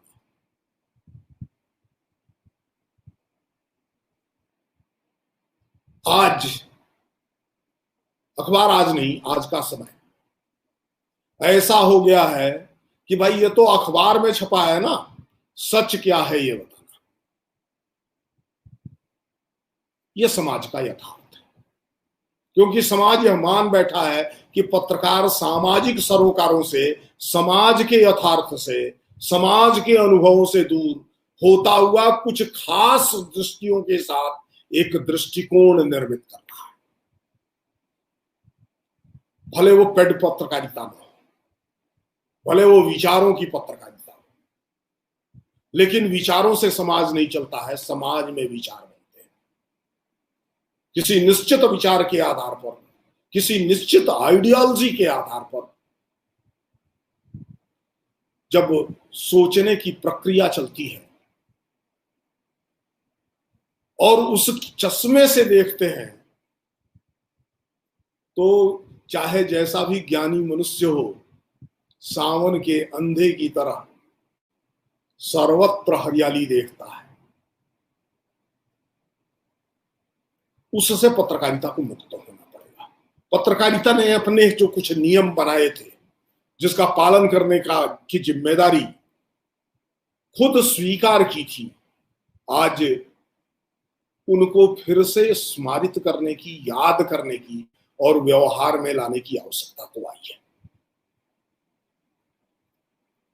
आज पत्रकार मैंने क्या है, गाड़ी पर अगर जर्नलिस्ट लिखा है, रिपोर्टर लिखा है, किसी अखबार का संवाददाता है, किसी चैनल का स्ट्रिंगर है, तो ट्रैफिक के नियम तोड़ने का उसको अधिकार प्राप्त होता है। और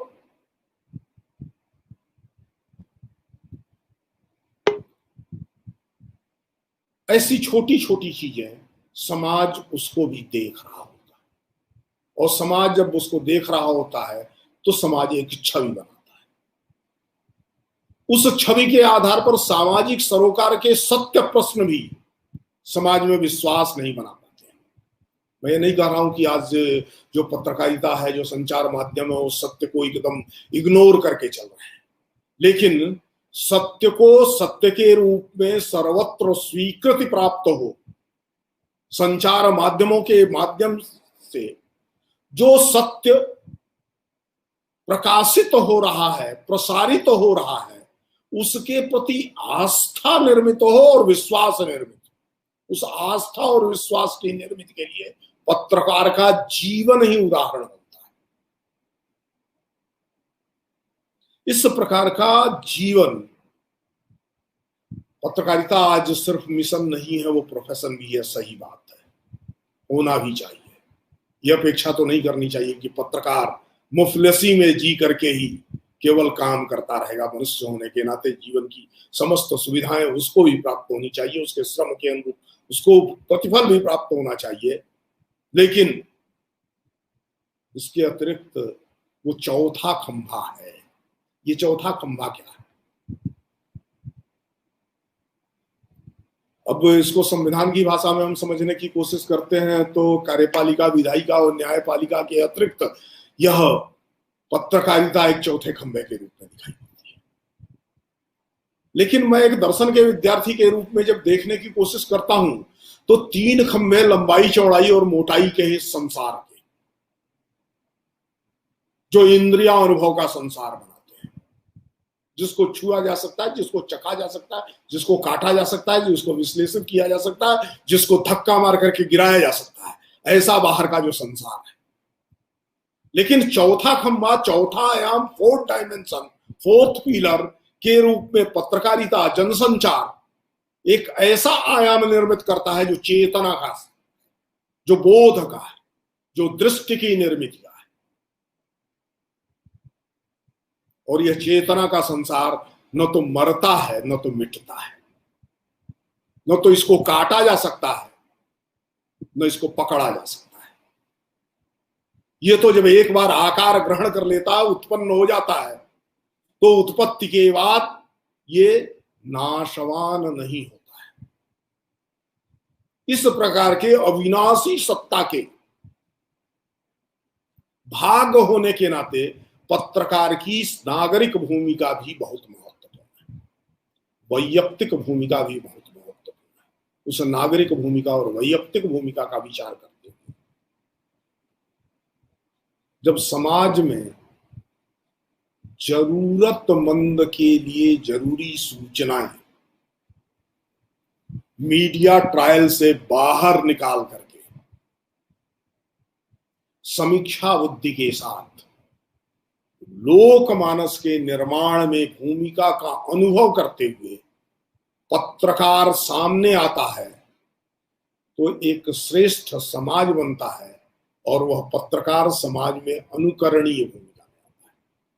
सिर्फ सवाल उठाना और चाहे जो सवाल उठाना, हाथ को घुमा करके, चेहरे को बना करके, आवाज को ऊंचा करके और इस प्रकार का रोना मेकअप कर करके जो चैनलों में आजकल दिखाई दे रहा है, कभी क्रोध का मेकअप है तो कभी रोने का मेकअप है तो कभी अव्यवस्था का मेकअप है। इस मेकअप से बाहर निकल करके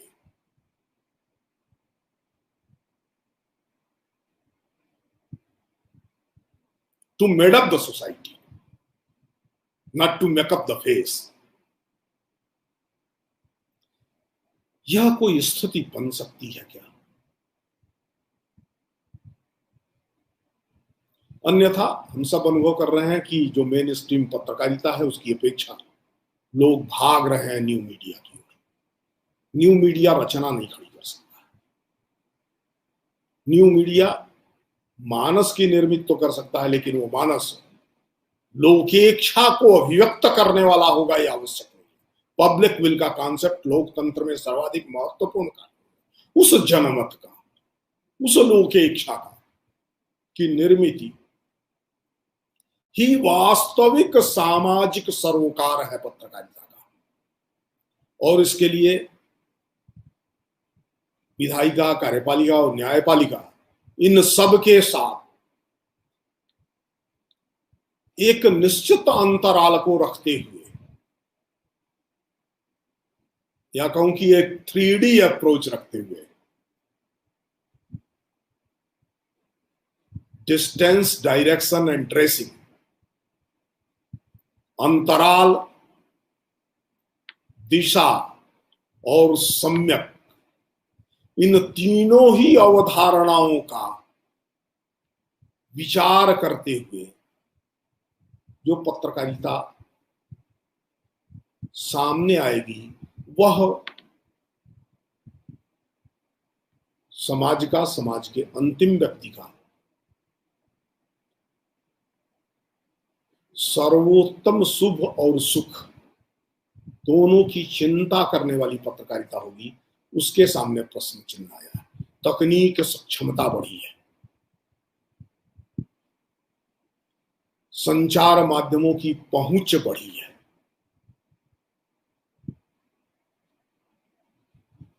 विषयों का व्याप बढ़ा है, विविधता बढ़ी है। लेकिन ये सब कुछ त्रिआयामी संसार की निर्मित करते हैं, 3 डायमेंशनल वर्ल्ड की निर्मित करते हैं। पत्रकारिता इस त्रिआयामी संसार को व्याप्त करने वाला जो चौथा आयाम है, बोध का, ज्ञान का, चेतना का, दृष्टि का और लक्ष्य का, उस अदृश्य आयाम को प्रस्तुत करने का साधन है, रास्ता है, ऐसा मुझे लगता है। और इस दिशा में जितना मैं सुन पाया हूं, अब कोई कह सकता है सुना 8 मिनट बोला आपने 15 मिनट, ये तो बात ठीक नहीं है, न्याय नहीं है। उन सब के लिए कि हमारे और केजी सुरेश जी में एक ऐसा अदृश्य मानस का संबंध है, मानसिक संबंध अदृश्य ही होता है, दृश्यमान नहीं होता है, कि हम एक दूसरे को इशारों में समझ लेते हैं। हम दोनों एक ही दृष्टिकोण से, एक ही पाठशाला में, एक ही मूल्य दृष्टि को सामने रख करके पढ़े हैं। तो मुझे विश्वास था कि जैसा मैं देख पा रहा हूं एक पत्रकार अध्यापक होने के नाते और एक अध्यापक पत्रकार होने के नाते, दोनों के देखने की दिशा और समीक्षा की दिशा में कोई अंतर नहीं होगा। इस विश्वास के साथ मैंने कुछ बातें कही हैं। यह व्याख्यान में जो उन्होंने काल की सीमा में संकोच बरता है, उसके कारण से जो छूट गया है वो बस पूरा किया है। ये किसी किस्म की अध्यक्षीय टिप्पणी नहीं है। उन्होंने एक संकोच के साथ खत्म किया। शायद मुझे देख लिया तो सोचा कि अब मुझे भी बोलना ही होगा, इसलिए और ज्यादा संकोच किया है। तो उसकी एक संपूर्ति की है। ये विश्वास कर रहा हूं कि हिंदी विश्वविद्यालय का जनसंचार विभाग इस प्रकार की मूल्य दृष्टि को लेकर के पत्रकारों का निर्माण हो सके, इसके अध्यापन के पाठ्यक्रम भी चलाता है और व्यवहारिक प्रशिक्षण भी करता है। दोनों विश्वविद्यालयों का योग इसको और आगे बढ़ाएगा। जनसंचार माध्यमों में, पत्रकारिता में अपना व्यावसायिक जीवन देखने वाले युवाओं को सामाजिक सरोकारों से जोड़ने और श्रेष्ठ व्यावसायिक बनाने की दिशा में योगदान कर सकेगा। इसलिए यह संवाद आगे बढ़ेगा।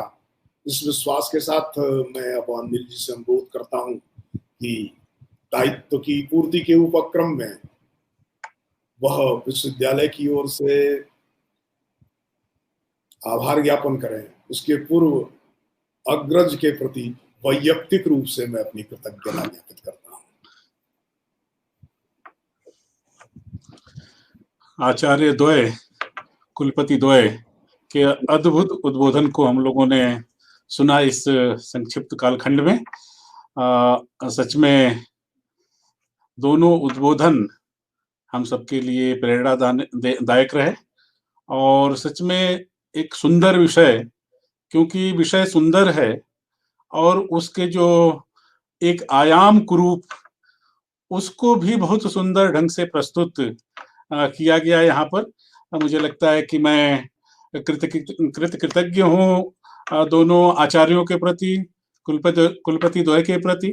मैं प्रोफेसर केजी सुरेश जी, जो माखनलाल चतुर्वेदी राष्ट्रीय पत्रकारिता और संचार विश्वविद्यालय के माननीय कुलपति हैं, उन्होंने आज हमारे अनुरोध को स्वीकार करके और इस श्रृंखला के सहभागी बने। आपने अपने ज्ञान से, अपने अनुभव से, क्योंकि उनके अनुभव का संसार एक लंबा है, वो उन्होंने पत्रकारिता को जिया है और जिस पत्रकारिता की कामना हम लोग करते हैं, जो पत्रकारिता अपने परिभाषिक शब्द में चरितार्थ होता है, उस पत्रकारिता को उन्होंने अपने जीवन में अपने कामों के माध्यम से चरितार्थ किया है। और आज मुंह मोड़ नहीं सकते, क्योंकि आपका दायित्व तो आज और बढ़ गया है, क्योंकि एक पत्रकारिता विश्वविद्यालय के कुलगुरु हैं। पत्रकारों को बनाने की, उनको प्रशिक्षित करने की जिम्मेदारी है, तो स्वाभाविक है कि नई पीढ़ी का सृजन करना है पत्रकारिता में, उनको तैयार करना है। इसलिए ऐसे आचार्य प्रोफेसर केजी सुरेश जी अपने बहुमूल्य समय में से, अपने प्रशासनिक समय में से, और खास करके इस कोरोना काल में बुद्धिजीवियों की मांग बढ़ गई है उद्बोधन के लिए, तो बावजूद इसके हमारे अनुरोध को प्रोफेसर केजी सुरेश जी, और प्रोफेसर केजी सुरेश जी अग्रज हैं, लेकिन मित्रवत अधिकार रख करके मैं कभी कभी दुस्साहस भी कर लेता हूँ। तो उस दुस्साहस के तहत ही बहुत कम समय में ही आपसे मैंने अनुरोध किया 2 दिन पहले कि आप इस श्रृंखला से जुड़ने की कृपा करें, और आपने उसकी सहर्ष स्वीकृति दी और आज खुल करके अपने मन की बात विषय पर रखी। विषय के जो पक्ष हैं, जो उसके विभिन्न आयाम हैं, उसकी चर्चा करके वह कामना की कि पत्रकारिता ने जो खोया है उसको हम पाएंगे, और पत्रकारिता सिर्फ मनोरंजन नहीं, बल्कि पत्रकारिता शिक्षा देने का, शिक्षित करने का, प्रेरित करने का जो साधन है, वो अपने उस उद्देश्य में पुनः वापस होगा। इस कामना के साथ आपने हम सबको प्रेरित किया। मैं महात्मा गांधी अंतर्राष्ट्रीय हिंदी विश्वविद्यालय परिवार की तरफ से भाई केजी सुरेश जी के प्रति आभार ज्ञापित करता हूँ, आपके प्रति अपनी कृतज्ञता ज्ञापित करता हूँ कि आपने समय निकाला, और आप भविष्य में भी समय निकलेगा। जब ये कोरोना काल, जैसे पहले हमने आपसे अनुरोध किया और आप विश्वविद्यालय में साक्षात आकर के और विद्यार्थियों को, शिक्षकों को, सबको संबोधित करने का आपने काम किया था विविध अवसरों पर। भविष्य में भी जब स्थिति सामान्य होगी तो मैं उम्मीद करूंगा कि कुलपति के रूप में हम ये विश्वविद्यालय परिसर आपका स्वागत करेगा। मैं पुनः आपके प्रति आभार ज्ञापित करता हूँ। विश्वविद्यालय के माननीय कुलपति, जैसा कि मैं बार बार कहता हूँ कि आपकी प्रेरणा से ही ये श्रृंखला शुरू हुई थी, और आपकी प्रेरणा से और आपके एक तरह से तत्परता से ही ये श्रृंखला लगातार जारी है, चल रही है। और इस बात से ये प्रमाण भी है कि आज माननीय कुलपति जी व्यस्त थे दूसरे कामों में, लेकिन फिर भी आप जुड़े ही नहीं, बल्कि प्रकृति ने साथ दिया इस श्रृंखला का। और आप, ठीक है, प्रकृति ने साथ दिया, किसी का नुकसान हुआ, किसी का फायदा हुआ, लेकिन इस श्रृंखला का फायदा हुआ। ये श्रृंखला ज्यादा घनीभूत होकर के आज फलीभूत हुई है, क्योंकि आपका उद्बोधन 2-2 बार हमें सुनने को मिला, प्रारंभ में भी और अंत में भी। तो ये एक तरह से सुंदर अवसर, आपकी व्यस्तता ने मुझे लगता है कि इस श्रृंखला को ज्यादा फलीभूत किया है। आप लगातार सजग रहते हैं इस श्रृंखला के संयोजन और संचालन के लिए। मैं विश्वविद्यालय के माननीय कुलपति प्रोफेसर रजनीश कुमार शुक्ल जी के प्रति भी कृतज्ञता ज्ञापित करता हूं कि आप की स्नेह से, आपकी प्रेरणा से और आपके प्रयास से लगातार ये श्रृंखला न सिर्फ चल रहा है, बल्कि देश में एक मानदंड स्थापित कर रहा है ज्ञान सृजन और ज्ञान के संप्रेषण की दृष्टि से। इसलिए भी आप आभार के और कृतज्ञता के पात्र हैं कि आपके प्रयास से एक तरह से एक जिस ज्ञान का सृजन हो रहा है, वो वो अमिट रहेगा। इसकी चर्चा अच्छे भाव में की जा रही है और ये जो ज्ञान आज आभासी माध्यम से हम लोगों के सम्मुख प्रकट हो रहा है, वो भविष्य में मुद्रित माध्यम से भी लोगों के समक्ष प्रस्तुत होगा। इसलिए ये कालजयी श्रृंखला रहेगी। मैं आपके प्रति कृतज्ञता ज्ञापित करता हूँ। खास इस श्रृंखला के संचालन संयोजन में हमारे विभाग और विश्वविद्यालय के कई मित्रगण, विभाग के अध्यक्ष प्रोफेसर कृपाशंकर चौबे जी, इस श्रृंखला के सह संयोजक भाई संदीप कुमार वर्मा जी और तकनीकी सहायक, तकनीकी सहयोग के लिए भाई अरविंद कुमार जी, हेमंत दुबे जी, मिथिलेश राय, राजदीप राठौर, अनिल डोरे, तमाम मित्रों के सहयोग से ये श्रृंखला सब तक अनवरत पहुंच पा रही है, बिना किसी बाधा के सब तक पहुंच पा रही है। मैं सबके प्रति धन्यवाद ज्ञापित करता हूं, आभार ज्ञापित करता हूं। इस श्रृंखला से जुड़े सभी बंधु बांधवों के प्रति भी आभार ज्ञापित करता हूं, जिनके सहयोग से, जिनके इस श्रृंखला से जुड़े रहने से, उनकी टिप्पणी और उनके जो है एक तरह से सुंदर भाव से हम प्रेरित होकर के इस श्रृंखला को अनवरत जारी रखेंगे। मैं सब श्रृंखला के सभी दर्शक श्रोताओं के प्रति भी आभार ज्ञापित करता हूं। हम फिर मिलेंगे। आप सभी का दिन फलदायी हो, मंगलमय हो, इस सुमंगल कामना के साथ हम विदा ले रहे हैं। पुनः मिलेंगे। नमस्कार।